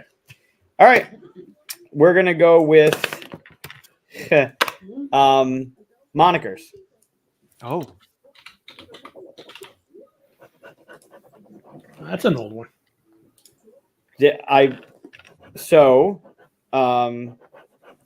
I know I'm usually, every time I open my mouth, I'm a fool, but I don't like acting like a fool. So charades is never on my list of anything I want to do. If it involves some sort of charades, I'm good. I'll watch kind of thing. Oh, I need to go refill my drink or something. Like I'll bow out gracefully because I just don't like to do it. But monikers and Time's Up, if you played Time's Up as well, does such a good job of holding your hand through 2 rounds. So when the charades rounds come, there's already been things that are done that you feel okay with doing. Yeah. So it's not like you're standing in front of everybody and you need to act out this thing in round. If you've played, if not, everyone has a chance at adding cards to a deck, and the deck is used by both teams. So you're given X amount of cards, and you get to pick Y to put into the pool, and then you shuffle the pool, and team 1 goes. And someone on the team grabs the deck and starts reading whatever the fuck they want. The name, you can't say the name, everything but the name. That whole paragraph that's there, anything that would help get your teammates to say the thing that's on the top there. And then when the time is up, you have a minute to do it. You're done. Everyone you get correctly goes in a pile. Those are your points. The deck gets passed to the other team, and then they have a minute. When you go through the deck, that's round 1. You add up all your points. The points are on the bottom. Round 2, you shuffle the deck, same cards you've already gone through. So if you're paying attention, you know what's in the deck. Round 2 is just one-word clues. So you have to say one thing to get them to say a thing. So if you were listening in the first round, something might have stood out that helped somebody say something about Zelda or about Cthulhu or about David Blaine. So you're trying to pick that one thing. So like magician or illusionist or whatever. And at any point you can pass because whatever. When you go through the deck, that's round 2. Round 3, it's silent. It's played silently. There's no words given. But at some point through round 1 and round 2, someone has done something with their hands or has made a noise or something that makes it like everyone's laughing or it's a standout moment. So then you feel more comfortable doing that by the time round 3 comes around. And it's the only game I can think of that includes a charades element that I would play hands down anytime, anywhere. So when someone's like, "Oh, this is how we're gonna play. You're gonna be able to give clues and whatever," and then round 3 charades, I'm like, "Fuck you, I'm out." They're like, no, give this one a chance. And then I did, and I fell in love with it. Nice. I love how they have Zelda listed as a historical figure rather than a fictional character. As a historical figure. In Hyrule. Oh, is that really? Yeah, that is actually. And they're not talking about like Zelda Fitzgerald or something who's a historical figure. They literally talking about the Nintendo Zelda. So that's my favorite. Yeah, so Monikers is great. I love that game. There's expansions that add to it. There's I think Shut Up and Sit Down has something exclusive from them that did it. So there's the base game and I think 2 expansions for it or something like that. But they're the team behind Wavelength. Yeah, Wavelength. Well, Wavelength's also like it's just a group activity where you're trying to figure it out and you can say whatever and you're setting the dial, but it doesn't have that charades thing. Like I expect. Right. No, I was just saying I think it's the same team who makes Monikers that makes Wavelength. Right.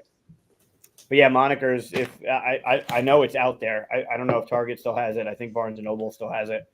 It's still readily available, but it's a great one. It's a great drinking game, late night, like just everyone's sitting around doing whatever. You can pay attention, you cannot. Like it's just there going on. But that whole idea of charades, which turns me off on a game immediately, is so perfectly well done in this one because it lends itself to itself at that point. So nice.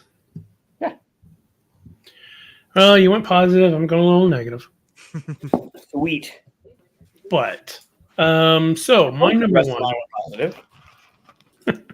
My number one is a rant I've hit before, so I will not belabor the point. Fantastic. However, 2-player games that are not actually 2-player games are the biggest trick of all. And I will apologize already to some of my friends who worked on the Fox experiment. It is actually a really fun game. I played the game in LA with 2 other friends. I thought it was a great game. I had already backed it.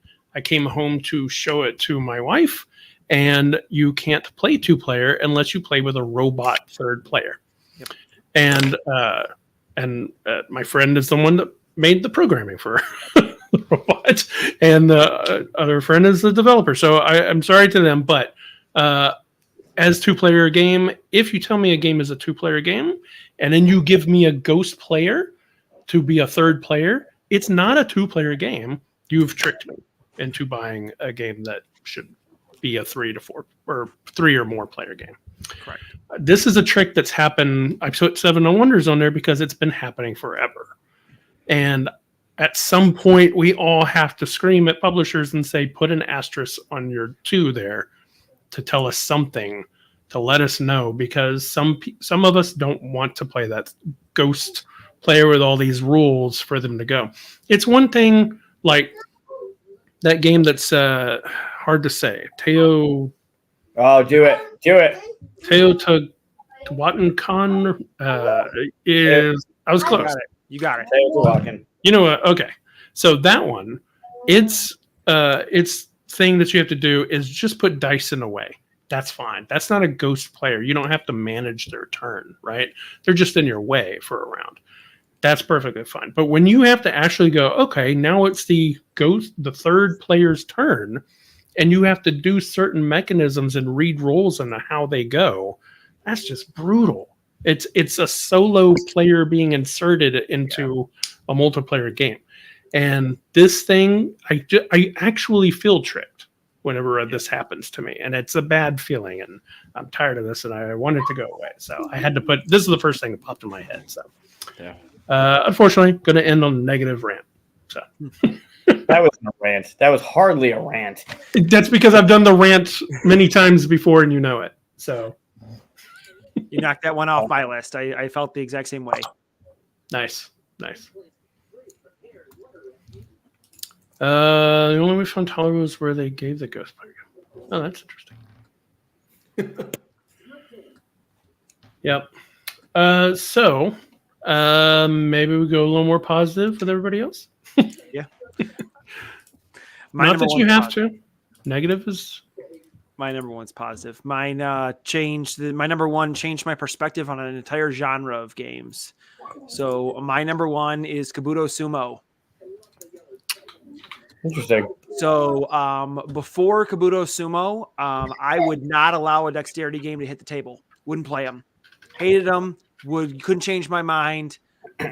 Would not even attempt to play one. They weren't even games to me. They were activities. I played Kabuto Sumo with the KeyBee team. And for lack of better terms, I fell head over heels with Kabuto Sumo. I loved it. And since then, it's in my top 5 games currently still. And I've played countless other dexterity games and found myself really enjoying them. There's still a few that I can't stand, but especially if you introduce time, if you have if somebody can introduce a game with a sand timer that I enjoy, that will make this list too. But I love a lot of dexterity games now, so that's why this one tricked me, because it tricked me into enjoying a whole nother genre of games I never thought I was capable of enjoying. But nice. For those who don't know, it's essentially those coin push games. You play it in an arcade. You slide a piece onto the board, hoping to knock other pieces off. In this case, the other person's sumo wrestler. They have countless numbers of other bugs that have special abilities, special pieces. The concept is super simple, very, very fun. Can't wait for Sakurai Slam, which is their next Kickstarter, which is a square arena on a Lazy Susan. They do a really, really good job with this game. I'm very impressed, and that's my number one. You ever play Red Cap Ruckus? Mm-mm. Write it down. Okay. I like it better than this. Ooh. Yeah. Red Cat Ruckus? Red cap, like a mushroom. Oh. Similar concept where you're pushing stuff onto the top of a mushroom and you're knocking other things off and you get to keep them and they actually become your like warriors at one point, but very similar. Okay. But oh yeah, look at that. Earlier. Trying to see the little thing. No, you won't. It's all prototype bullshit. That thing? Yep. Interesting. Yeah. Aesthetically, the other one looks better to me, but cool. That's interesting. I've been wanting to try that. Like you, I look at dexterity. I might have a more positive view. Like dexterity games to me are fun, but they don't feel like the same thing as game to me. Yeah. So I'd be welcoming a adjustment to that position. Sure. Nick? Well, it's a fun one. We like it. You can do 2v2, free for all sorts of different things. Pretty cool. Well, my number one is Root. One of my favorite games. But it is with the cutesy woodland characters and things like that. When I first looked at this game, I did not think how ruthless this game actually is. No, it's a war game. Yeah. Yeah, it is. And but it's one that tricks people very often. My wife hates conflict games, like any sort of, especially like combat, and but loves Root. And I think, I've shown it to lots of different people. the theme brings people in, and they don't really realize that they're, playing a pretty ruthless war game. And so I love all of the different asymmetric powers, side quests, and all sorts of different ways and how it all interacts. But yeah, one of my favorite games.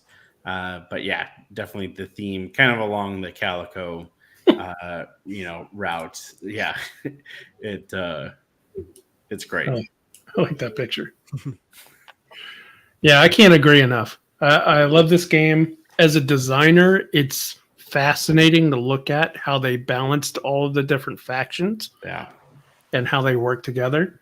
And I was also surprised too. Whenever I played it, I was like, oh, wow, this is a serious game. It doesn't feel that way. Yeah. Another thing I got from it as a designer is that when you play the Vagabond, like that experience made me realize that there are two different kinds of story games. There's the kind of games where you read a story and it tells you what's going on. Yeah. And then there's the kind of game where you experience a story. An emergent story. Right? Yeah. Like as the Vagabond, at the end of the game, I could be like, man, I went over here and I made friends with these people, but then I had to turn against them. And there's a story you could hold all the way tell. I love being the Vagabond. I love it. I hate the Vagabond. Really? Oh, I love being the Vagabond. Not to play it. I hate him in the game because he's a little weasel. And so many times I have worked my way into the good graces of the other players. Yes. You're in a war, and this guy's just searching caves for torches and little things, and then so everybody thinks, oh yeah, keep giving him stuff, and then all of a sudden he's got a million actions, and you're like, and there's no way to stop him. Now he's he's Iron Man, and he's got. You got all your stuff set up for a war against the birds, and he comes out of the bushes. Hey guys. Yeah. But it's great. Yeah. I love that. Great. All right, Mike, beat that. I don't know if I can. I'm going to go back to Eric's sentiment about I do like dexterity games, but my number one is going to be in the dexterity world. I love dice. And love you cannot lie? And I cannot lie. This game... So it's tumbling dice. Oh, yeah. That's what it's called? Yep. Tumbling without the with the apostrophe. Without the G. Yeah. Yeah. They just redid it, I think. Yeah. So this game tricked me into doing math. Oh God. So you start the worst. I hate math. Math. I've talked about it before. Math and I haven't gotten along since 5th grade. We just haven't. So you have your set of dice. I think you have 3 of your color. And on your turn, you take your dice from the top, like the far end of that platform. And it's like a stepped platform, right? And then you flick it off the top of the platform down those stairs. And wherever it ends is how many points that thing gets in relation to its pip value. So there's you can't really strategize in this at all. It's just flick your die, hope it lands on a 6. It gets you all the way down to the bottom. But it's so much fun to play, and it's so satisfying when you're flicking that dice. It's brutal when it doesn't pass that line because it doesn't count for shit. But when it does go down the steps and it does, it's banging off those little pegs and you're trying to get it down, you're hoping and willing it that it's just going to fall one more step down to get you more points. It's very satisfying. And then you realize, oh shit, now I got to do math. But you do it because the game's fun, and I hate math. I mean, it's like the simplest math. What are you complaining? 2 times 3? But then you got to remember, I like that they put the little dry erase board up on the top so you can do the math. But it's mostly mental. You don't have to remember if you leave the dice. Do you leave the dice? I'm not saying it's hard math. I'm saying I hate math, and this game tricks me into doing math. All right. I'm just making fun of you because it's fun. If you haven't played this one, it is super fun. There are many versions of it. I think Eagle Griffin had it for a while. They did a Tumbling Dice Junior, which was a smaller version of it. Am I the only one freaked out by legs and hands on dice? That's the new version of it. I haven't seen that one. That's the new cover. Creepy. Doesn't the Dice Tower do that for their little mascots? Yep. Yeah, but these look creepy for some reason. I think it's because they don't have faces or anything. This is This makes me think the dice are getting out while I'm sleeping and walking around at night. I don't like it. Toy soldier. I think that blue Smart 2 for is life. dead. Yeah. And that pink 5 is screaming. He's gonna kick him over the edge. Yeah. This is Sparta. Yeah. This is Nice. Sparta. Yeah, so it's a real. Oh, that is Eagle Griffin. Maybe they still have it. That's cool. It is really fun. It's just, and it really is agonizing when it hits the pole and it goes off the board, or when it lands on that times 4. It's super satisfying. That's fun. But These are always fun to play for me, but it's not anything I ever think to get out. Like when I'm at BGG Con or something, they put them all out. I don't know if they do this at some of the other ones, but they have all of the, what's the other one called? The big round one where you're Crokinole. Yeah, Crokinole. They have all those boards out and stuff like that. And then I love going through them and playing, but I just never think about grabbing them. It's cool. Reminds me a little of Strike too, which is just throwing dice into a bowl. But yeah.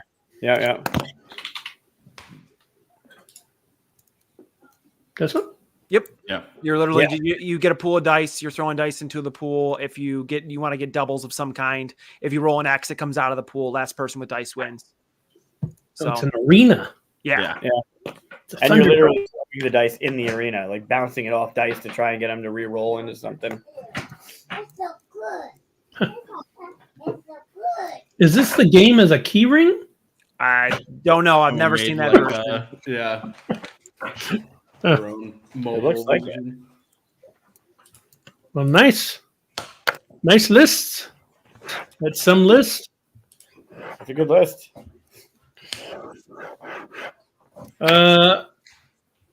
Yeah, it's weird that a lot of mine ended up being negative because you do have a lot of positive effects. I'm glad you guys had some in there too, because it's just the first one I thought of was that 2-player one because it just happened to me. And so then I went down the dark road and forever will it dominate your destiny. I think tricked is inherently a negative connotation, so That's I think fair. It lends itself to that, but Yeah. we at KeyBee like to stay positive. So. Which one? All right. So if you guys are still with us, This one? 2 hours long, we're going to be playing subs. SU. What does it stand for? So it is the 5 different flavors that your tongue can experience. So it is the different suit hierarchies. So it's salty, umami, bitter, sour, sweet.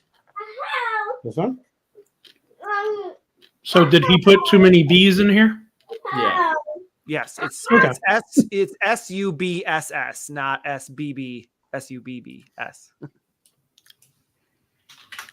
So it's not only math that gives you problems.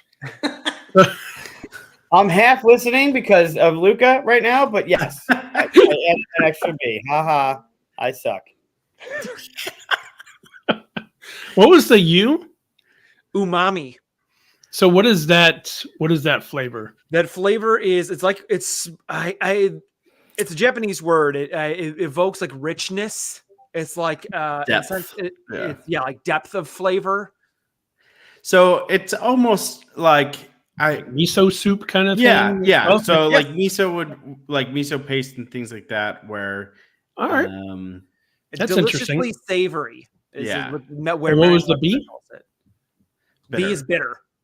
Oh, okay. Sour, sweet, and what's the other S? Salty. Salty. So All right. umami, if you look up umami, some people will. All right, well I'll change it then. Some people say cheese. They use cheese to describe the Mhm. umami flavor. All right. I can see that. This one? That's cool. Savory, meaty. Nice. So let's show off this game. Let me see. I'm going to present something now. Dude, I don't. Let's see.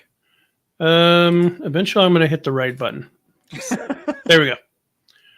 All right. So put us over here. I'm playing blue because somebody didn't make an orange spot. Is what's happening. Mike is Clark for no reason.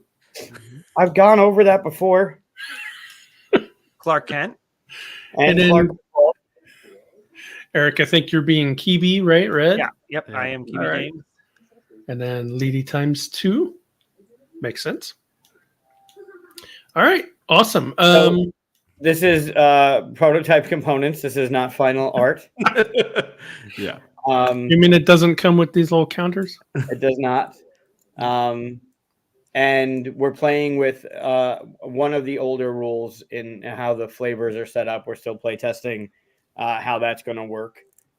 Should be a little bit different moving forward, but All right. So we're probably just going to jump into the game, and you can kind of watch. We'll kind of say what's going on instead of going over a long teach or anything like that.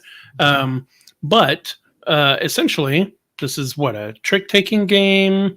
But we're using dice. Yes. Yes. So Awesome. instead of cards, like a traditional trick-taking game, you're using dice. So it's going to be important to not only play cards or play dice simultaneously, but also keep some back as well. So it's kind of that balance. Is this TTS? Yes, it is. Although it's a secret one right now, right? Because it's prototype. it's not out there. Also, We should probably not keep our eyes on Chris's board. Yeah. Because we can see his dice and everything. Yeah, I was about to say these are supposed to be secret little areas. You'll be able to see mine if you want to cheat, but I'll be cheating. everybody else can cheat and tell you in comments. All right. It's fine. You don't want to see what I'm doing anyway because I'm gonna lose horribly. So Yeah, it's gonna be great. I plan on losing, and you'll never disappoint yourself. But you'll have a nice surprise. What was that? MJ and Spider-Man, right? Yep.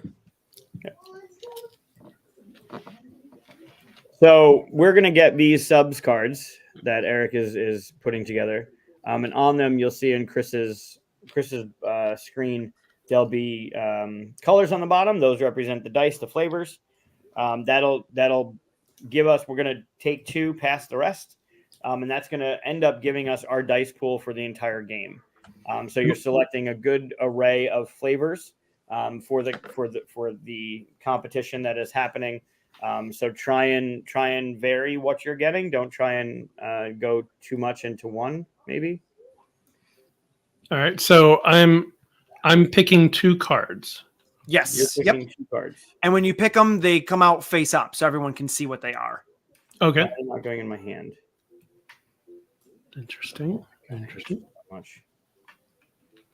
Hmm. There we go. All right. So I'll pick that one and that one.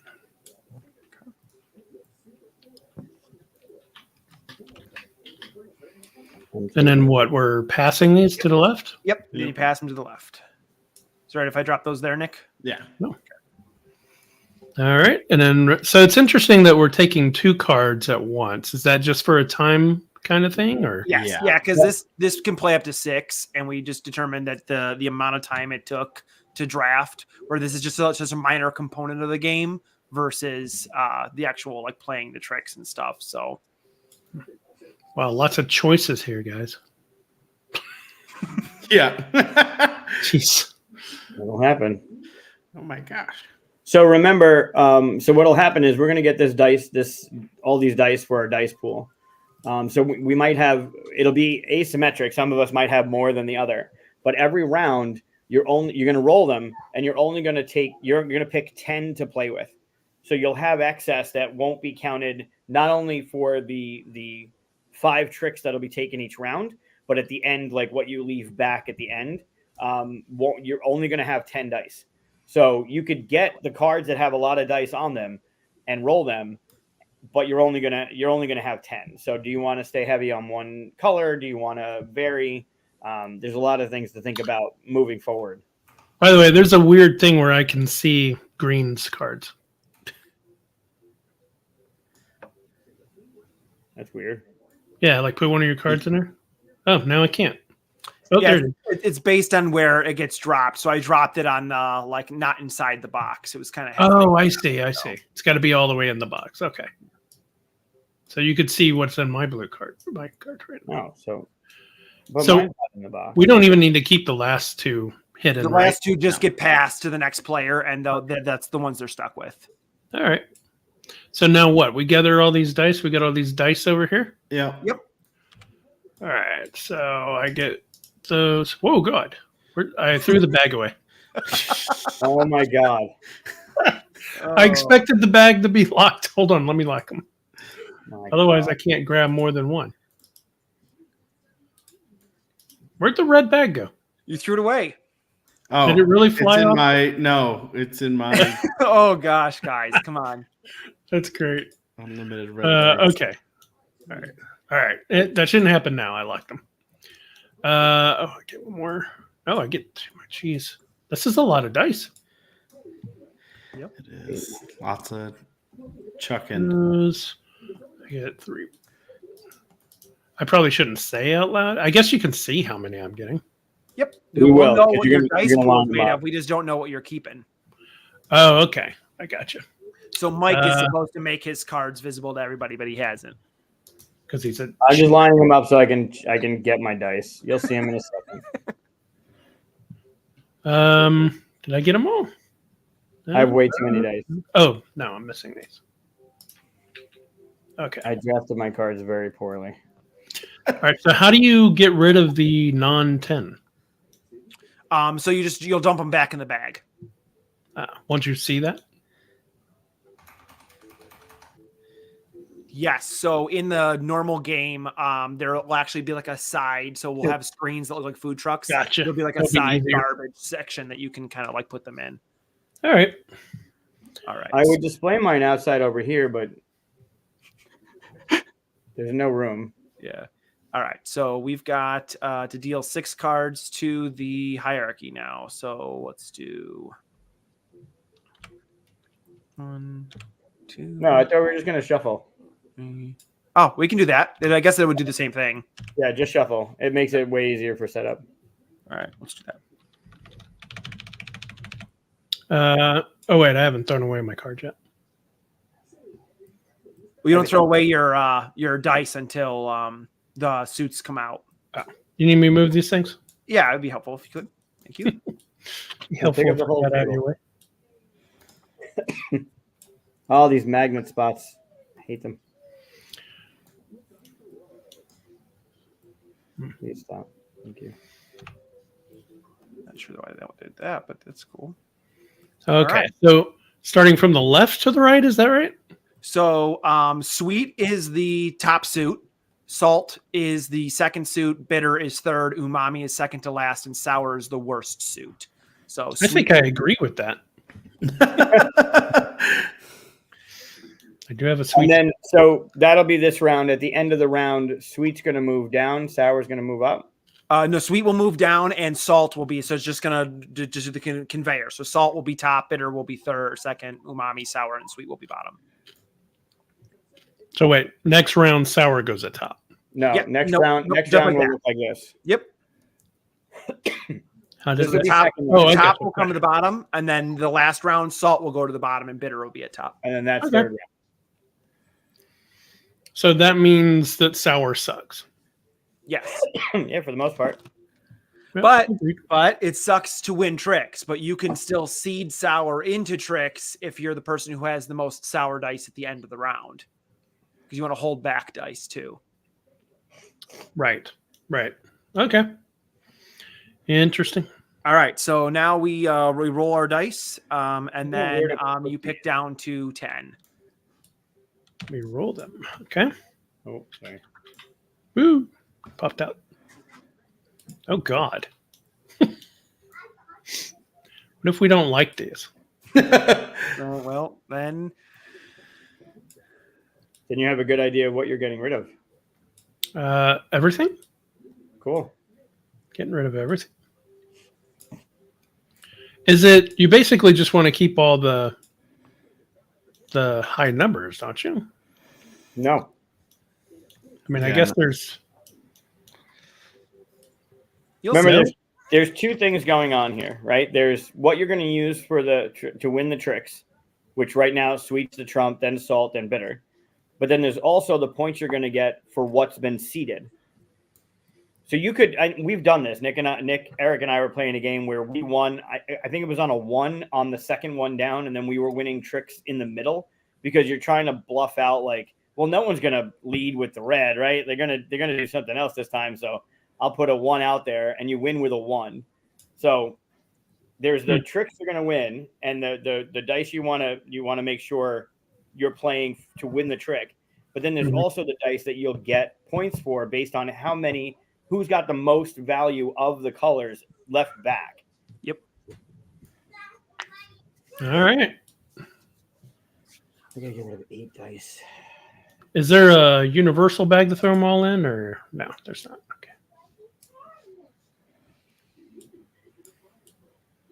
Okay. So another thing, so we're gonna have this reveal, right, of the dice that we're gonna be playing for our trick.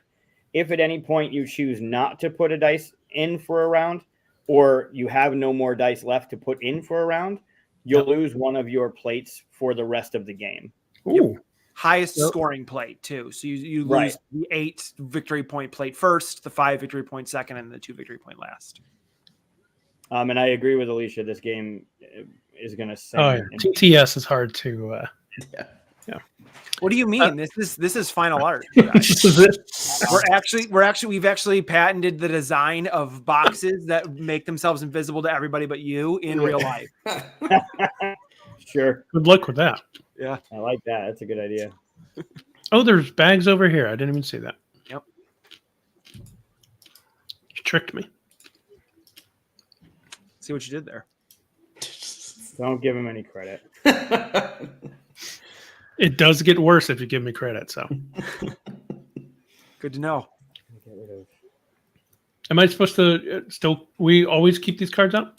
Technically, they are supposed to be visible. It's going to get pretty cramped on this little tiny table pretty soon. You need to make the table bigger. Oh, I see why I never saw any of these cards. These 2. Yep. Eric took all of them. Yep. Doubling down. Is he the only one that got 2s? It looks like it. He just stole them all. Like shit. I know I took all 3s and I shouldn't have. It was such a bad decision. Why can't you take? It's you could be diverse or you could try to specify. I mean, Eric was diverse, just with less dice. I guess. Mind your own business There we over go. there, Nick. Just try and strategize here. See what I'm up against. No, you don't need to strategize. You always win. We shall see. I think this is why Nick likes this game so much, is because he's terrible dice roller and he still can win this. He's notoriously a terrible dice roller.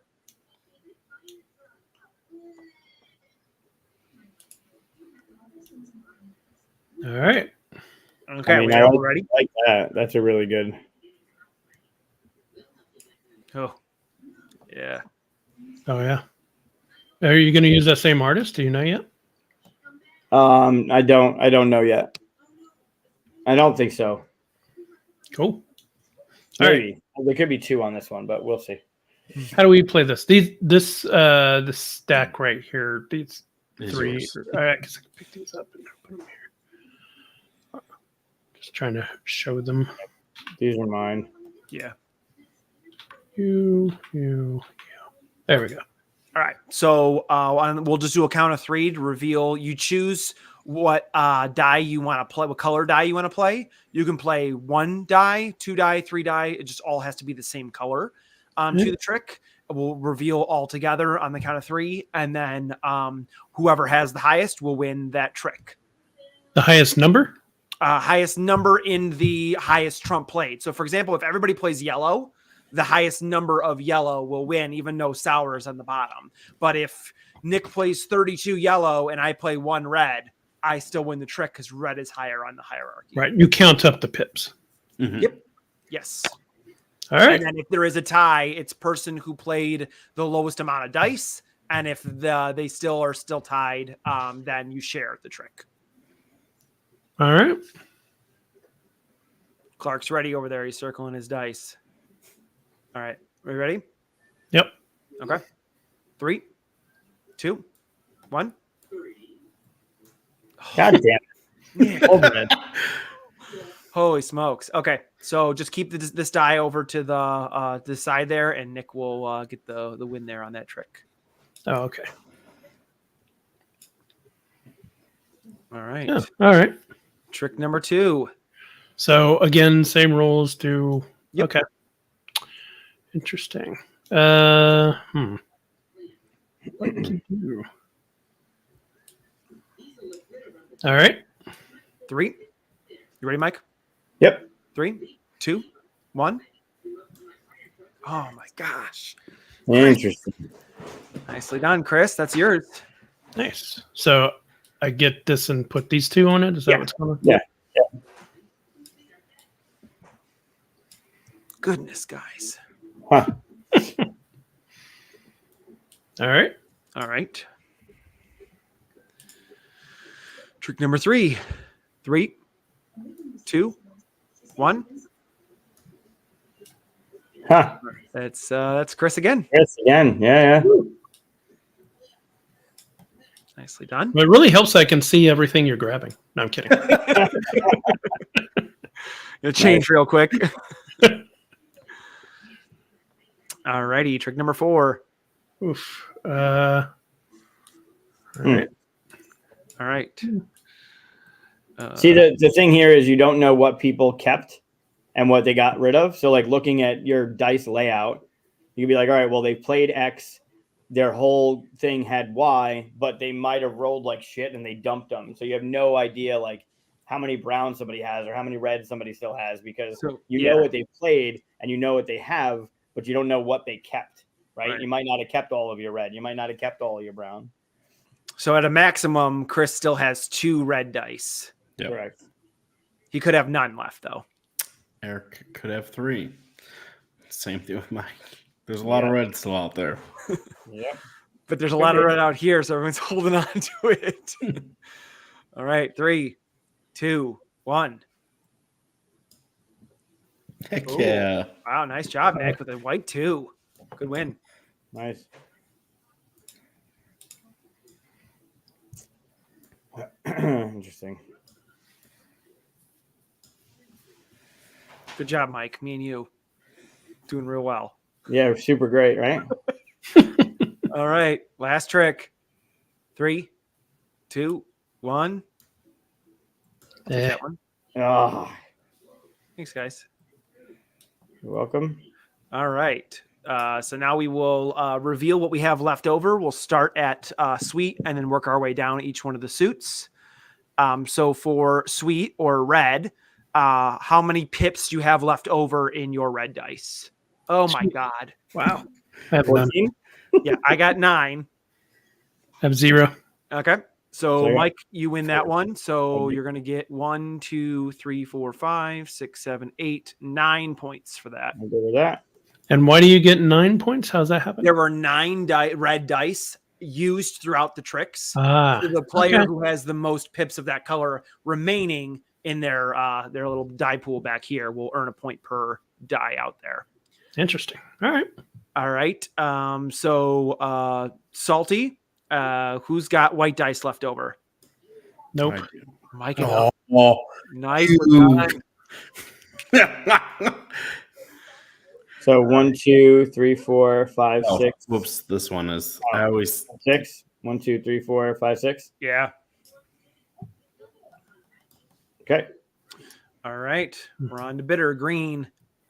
What do you got left over? Only a 4. 12. Nice. You Wow. two. Take your 3 points. I only rolled 1 6 and 1 5 the entire time. And then umami brown. Anybody got any brown left? Yeah. Oh, come on. Yes. Oh, nice. Oh, tied. All right. Yep. You're both going to get the points. Okay. And how many points is that? 1, 2. 1, 2, Get rid of 3, your, 4, get rid of your 5. 6. Oh, And So then 5. however many brown were used. okay. So that's 5. Yep. Correct. There's 5 brown out there. Nice. Finally, sour yellow. None. Ha. 4. All right. I'll share it. It's not that much. It's only 2, right? 2 Yeah. points, yeah. All right. And then I'm going And to get then 2 add points from my plates. Yeah, add in your plates. And I get 7. Nice. Cool. All right. So what you'll do is you'll take your dice back that you played, and then any dice that you threw away. Oh, You get your pool back. So this is where in person, this is not going to take as long as it's going to appear to take. This is going to be much quicker because you're going to have your dice in front of you, the ones that you used. So it's just take your dice back and roll. This is a little bit different. That makes sense. Way worse this way. It's interesting. Whoa. What the hell with you? Throwing things at people. I thought it was locked. Should have been. You got to lock everything around me. Jesus. All right, so then Sweet is going to the bottom. Already got it. I'm missing something. Yellow. Wait. I need. That's a lot of that. 3. I think I got every. Oh no, I don't have that. Okay. I love when you roll how the dice just explode out of the top of the box. Mm-hmm. Let me make sure I got everything. Yes, the mini food cloches are awesome. Yeah, the best part of, I mean, there's a lot of things that are going well for this game. When you put your, did you tell Chris when you were explaining to him how, like, what it looks like? No, so in person, Chris, what we did was, those little like capsules you can win in a, like, you put a 25 cents into the little gumball machine and it's the little plastic capsules. We took the plastic clear tops and spray painted them with silver spray paint so they look like little mini food cloches. So you hide your dice underneath them, and then you pop them open to reveal what your dish is, to reveal what your dice is that you're submitting to the trick. So that's how you like hide and submit your dice to the trick in the real live version. That's cool. Yeah. That reveal is awesome. It really is. I got to get rid of a lot of what dice I'm doing here now. This whole... Why is white number 1? That's brutal. 4, 5, 6, 7, 8, 9, 10.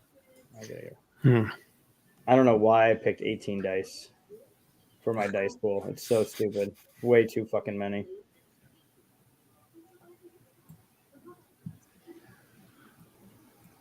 Way too many.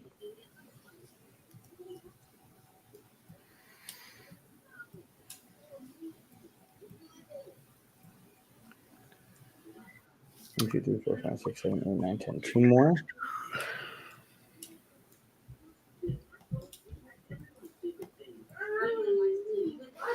So in the physical version of the game, you have this all behind a screen, and you have like a little mat behind your screen that has spots for 10 dice, and then you have a freezer on the right that you just take the dice you're not using and you put them over into the freezer. And then you have your 10 spots that has the dice that you're using. So we didn't really talk about the theme of the game. So the theme of the game is food trucks. Is that right?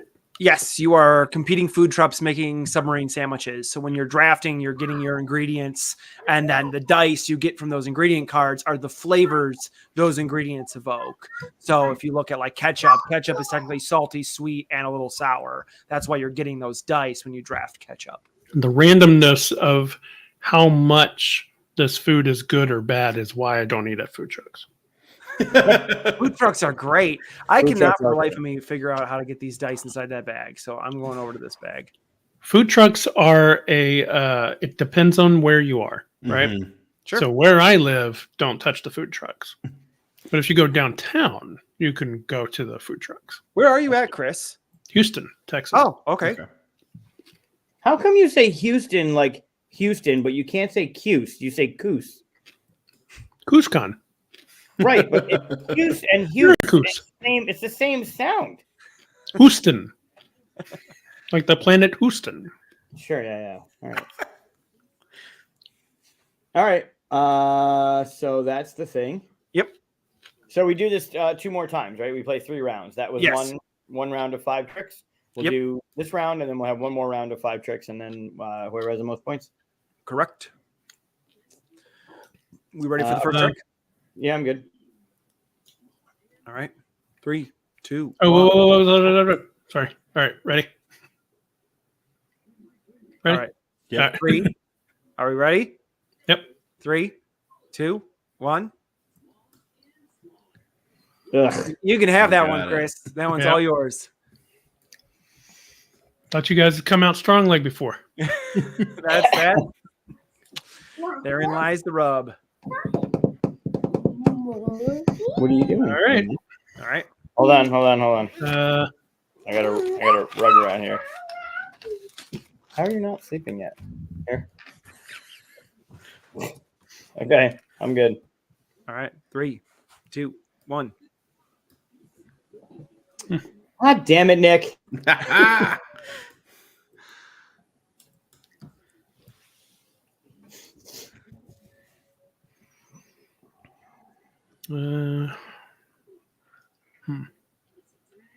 Huh.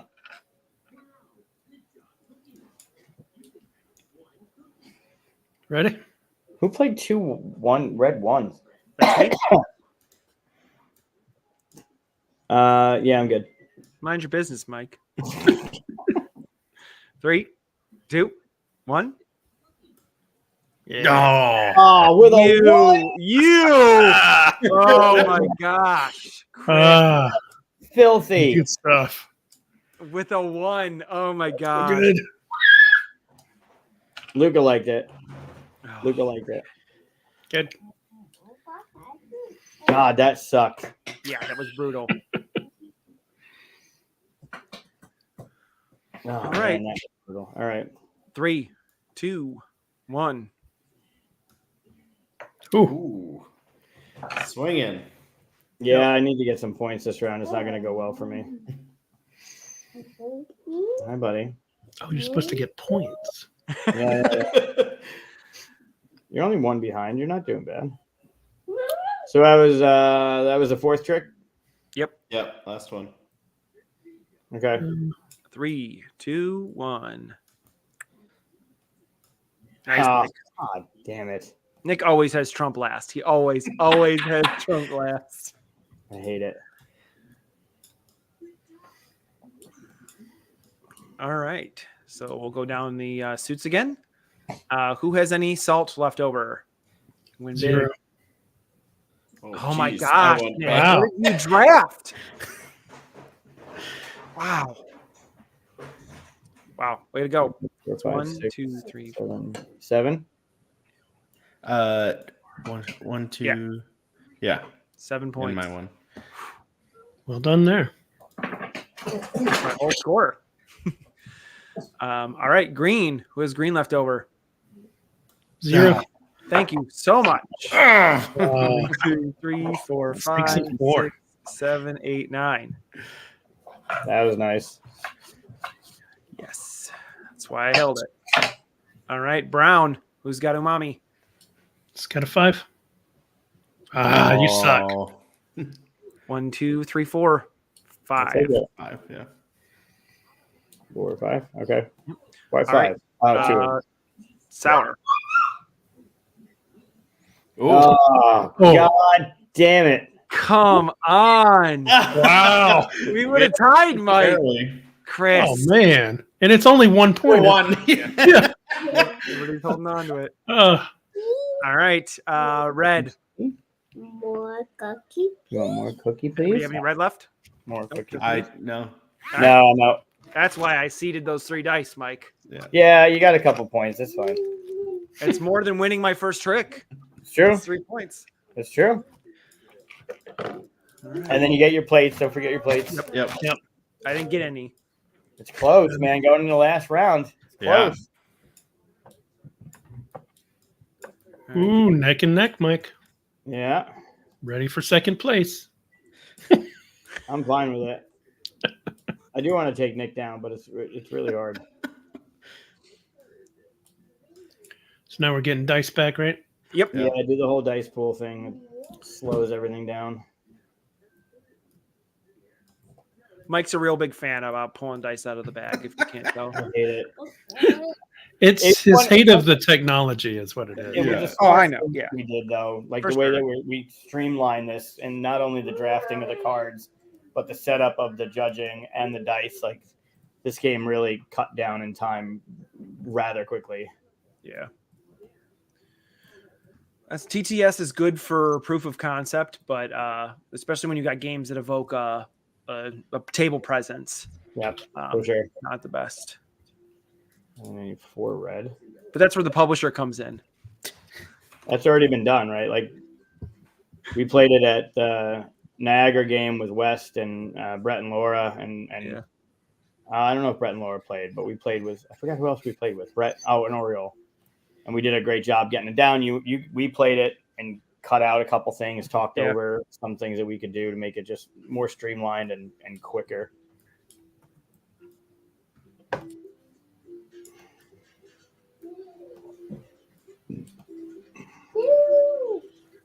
So what are we doing? All right, this.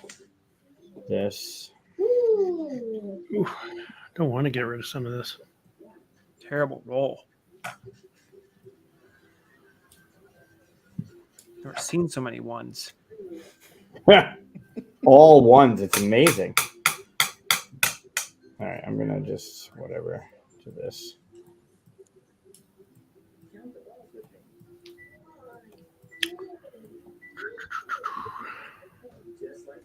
Still got to get rid of 2 of these. Yeah. Rough, right? Yeah. All right. This is bad. As long as you know. Not the game. My choice. The drafting, right? The dice pool. Yeah, my choices. Yes, that's what's bad. And then there's some traditional trick taking. Like, do you short suit yourself? Do you keep yourself like wide so you're in? It's a lot of it, which I think Nick is really good at, is it's a lot of playing the player versus playing what you have. Do I think they're going to lead Trump? Do I think they're going to throw off? Well, now that we know Nick always does Trump last round. Yep. Except not for now that I said that. Nick. Well, no, the first round I went big. I put 2 dice in the top Trump in the first. But now that we know that you know that we know. Yeah, I know exactly. Now how are you gonna play me? 1, 2. All right. All right. I don't know what I'm going to start with. Yeah, I don't know either. Start with. Guys, I'm just going to do that. All right. 3, 2, 1. Mike. And I tried the same thing. Well done. Well done.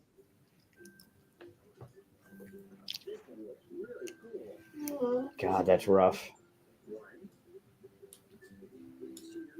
Yeah, Nick's got. That was 3 white. Jesus. He put all 3 of his white. No, that's not Nick's. I keep looking at this thinking it's Nick's, but it's not. He's got like No. 4 of them back there. He must have a 6 he's holding on to. Somebody hold on to white dice. It's only going to get him 3 points. Dice. All right. Are we ready? Yep. 1 second. Nope, no seconds. All right, I'm good. Okay. 3, 2, 1. Whoa. Oh! How many times have you won a trick by 1 pip, Chris? That is That's crazy. Nicely done. Wow. Enjoy that. So that was 2. Oh, this sucks. Yeah, this is brutal. Mm-hmm. All right, trick number 3. Oh, stop. Stop. Not with the keyboard. Stop. Ready? No, hold on. I was defending the keyboard from an animal cracker. Oh, man. You guys suck.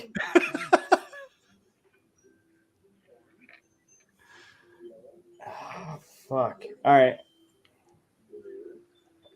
Ready? Yeah. All right, 3, 2, 1. Yes. Thank you. Yep. Everybody else wants to hold on to their green, so I'll Mike, take you it. and I are vibing too close. Yeah. Too close. Look at that. You did a green, then a brown, and a yellow. I did a green, then a brown and a yellow. Yep, you did. But you have a plate. I don't. So. Stop it. Stop that mess right now. All right, that's the 3rd trick, so this is 4th. Yeah.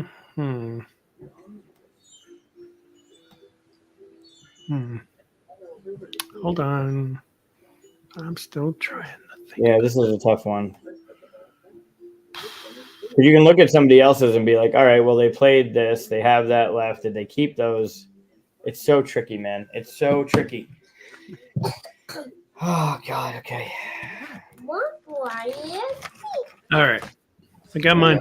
All righty. 3, 2, 1. Oh, Mike's not playing anything. Mm-mm. All right, he's holding on to his dice. Oh, I didn't know that was a thing. Yeah, you lose your plate, so he Lose the plate. victory point plate, but he doesn't think he's going to win it now. He technically can't because he can't win 3 tricks. So That's right. You mentioned that. I forgot about that. Yeah. All right. So which plate did you lose? he lost the 8 victory point one, but he would have had to win 3 tricks to get to that 8 victory point one. But wasn't 3 tricks for him to win, so it's a no brainer for him. Okay. All right, 3. Oh, sorry. Okay. Just 1 second. Let me see Yeah, here. very good. Just because my All right. decision's easy doesn't mean yours is. Yep. Ready. 3, 2, 1. Nada. Oh. Yeah. Oh, Oh. Beat him in his payback. own game, Nick. That's payback. Nicely done. Alrighty. So we'll start with Bitter. Who has any green dice left over? Probably Mike. Yeah, I had a 6. Nice. 5 points. So 1, 2, 3, 4, 5. Yep. 5, yeah. Okay. All right. Umami. Who's got brown? 5. 5. You guy. Oh! He's got a stockpile of. I love how he waits 1, for everybody else 2, to show how 3, much dice they 4, have, 5, and then he brings his 6, out. 7 points on that Take it. one. Nice job. Thank you. All right. Then we've got yellow. 0. 8. None. Take it. All right. 1, 2, 3. Right. Yeah. Okay. Then we got red. Mike, I'm going to kill you. On it. Was that 4? Yeah. Take it. And then salty. Anybody got any white? Yep. Yeah. Salty. What did I tell you? Dude. He had a 6 back. I told Oh. you. Yeah, I didn't win any of that. That was brutal for me. That's 3. Around. You needed those dice in the first trick. That's what you do. Nice Yeah. job, Nick. Yep. 7. All right. Then take your plate points. 5, 6, 7. Oh, I think Mike eked I it got out. you. Nice. I don't know. From my point of view, this says 42. It says H2. Yeah. It says H2. H20. He's got water. He's got water. Good job. Man, it was on that brown one. If Yeah. I could beat you. I mean, you just got me. Well, it's because It he was didn't in play the- any it was dice in the the- last 2 tricks there, so I he know. saved on to It was in the sacrificing the plates because there was no way I was getting the 8, so fuck it. Yeah. And then depending on what you guys had played that round, cool. I'm not getting the 5, so I might as well keep it back. Mhm. Or I could have put something out there to seed to get points, but it was just better for me to keep them. Yeah. I rolled low on all my greens. So I was like, I'm going to ditch green, go low, and try to like win with my brown and with Umami. And I was just like, I think I can win these tricks. So it's like guaranteed, give me 5 points. I should have, in the end, maybe I should have held on to my 2 5s for brown. But I won 1 plate. That was it. yeah. The whole game? Mhm. Wow. He usually plays that way too. He normally he played a couple of times with us trying to win tricks, and he's like, "Screw that method. I'm gonna seed dice back in," because that's one of the really cool things that we've noticed when we play with people is the first instinct everybody has is I'm gonna win as many tricks as I can, and then when they see that emergent strategy of I can deliberately lose tricks and earn theoretically more points by seeding dice into tricks that I know I'll have the most of. And then immediately the second time they play, they try that strategy. And it's really interesting to see people kind of go between the two. But it It really only pays out if people are playing the right dice. Exactly. So strategy, but everybody starts doing that strategy, then there's no dice to win. Right, then there's nothing. There was a game I played when we were playtesting this in Niagara, where I won back-to-back rounds 2-5 and then 2-5-8. Like I had won the tricks. Mm. So it really hinges on what, because you don't know what people are keeping, and you obviously don't know what people rolled, but it really does depend on, are they going to put out the dice that are going to help you win? And if someone's going to really hit heavy on green, cool, I'll keep my green back. But you don't know that turn 1, turn 2 in the round. You gotta if that's a strategy, you gotta go with it and hope it pays out, or else it decimates you. Yep. And that was what, maybe a half an hour? We started at like 2.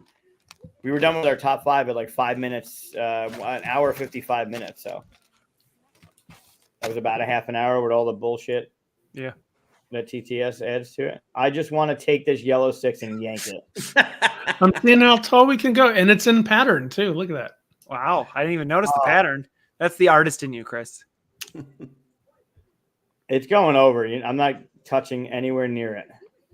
Nick, click the flip button. Yeah. Right? Red is next. You could flick. See if you could flick one out. Oh, no! Red. Oh. Jingo with the dice. That's a fun game. That was fun. Thank you. A dice lost horribly at it like I thought I would. Yeah, you came in last. Yep. That last round caught you a couple times by 2 pips, right? Yeah. A 4 and a 6, a 4 and a 6. Yeah. And it's always karma. He won a couple of them like that, so it swings back the other way. Yeah. Whenever I win. The worst one is when you share it, because my thing is like you're earning the points, but so is somebody else. So it's just like, oh man, like if I would have just had one more pip, I could have. Yeah. How's it play at how's it play with like 4 players versus 2 players? You know, that kind of feel. For the most part, so 2, 3, and 4 plays identical. It's all the same number of dice. When you get up into 5 and 6, I think if we flip these, they're the same on both sides. But so in our physical prototype, the plates are worth double the amount of points, only because there's so many more dice out there for you to win points on from holding back. So tricks are intrinsically more valuable. And then with the drafting change, because it used to be the game would be significantly longer, because it used to be the cards would be laid face out and you'd snake draft them. So one person would pick one person would pick the next, and it just took too long. So now with the choose 2, pass, choose 2, pass, choose 2, it goes way faster. But so there's just more dice added in. And then you get to, because you're drafting more cards, you get to keep back more dice. So instead of having a pool of 10, I think you end up with a pool of 12 or 14 dice. I think it's 14. I think it's 12 and 14, 5 and 6, but I think it's 14. Yeah, more dice. Yeah. Very cool. Yeah. Yeah, it's a good one. Awesome. It's a good one, and it's quick too. I mean, minus the TTS stuff and the way that we cut down the drafting and we cut down the replenishment of your dice pool. I mean, you're playing this game at 4 players, maybe 20, 25 minutes, and then you play it right again. Hey, Derek. Nice. Oh, nice. What'd you guys play on heavy cardboard? Long pause for the answer. Yeah. We'll be seeing Derek in a week, and week and a half, something like that. That's coming up. Yeah. Very cool. Well, thanks for showing us the game and everything. That was fun. Thanks for having us. Oh yeah. Thank you so much for having us. Honestly, I typically harass Mike in the chat during your show, so it was nice to be able to do it in person this time. Nice. Oh yeah, it's better to do it in real time. Yeah. That's why I show up.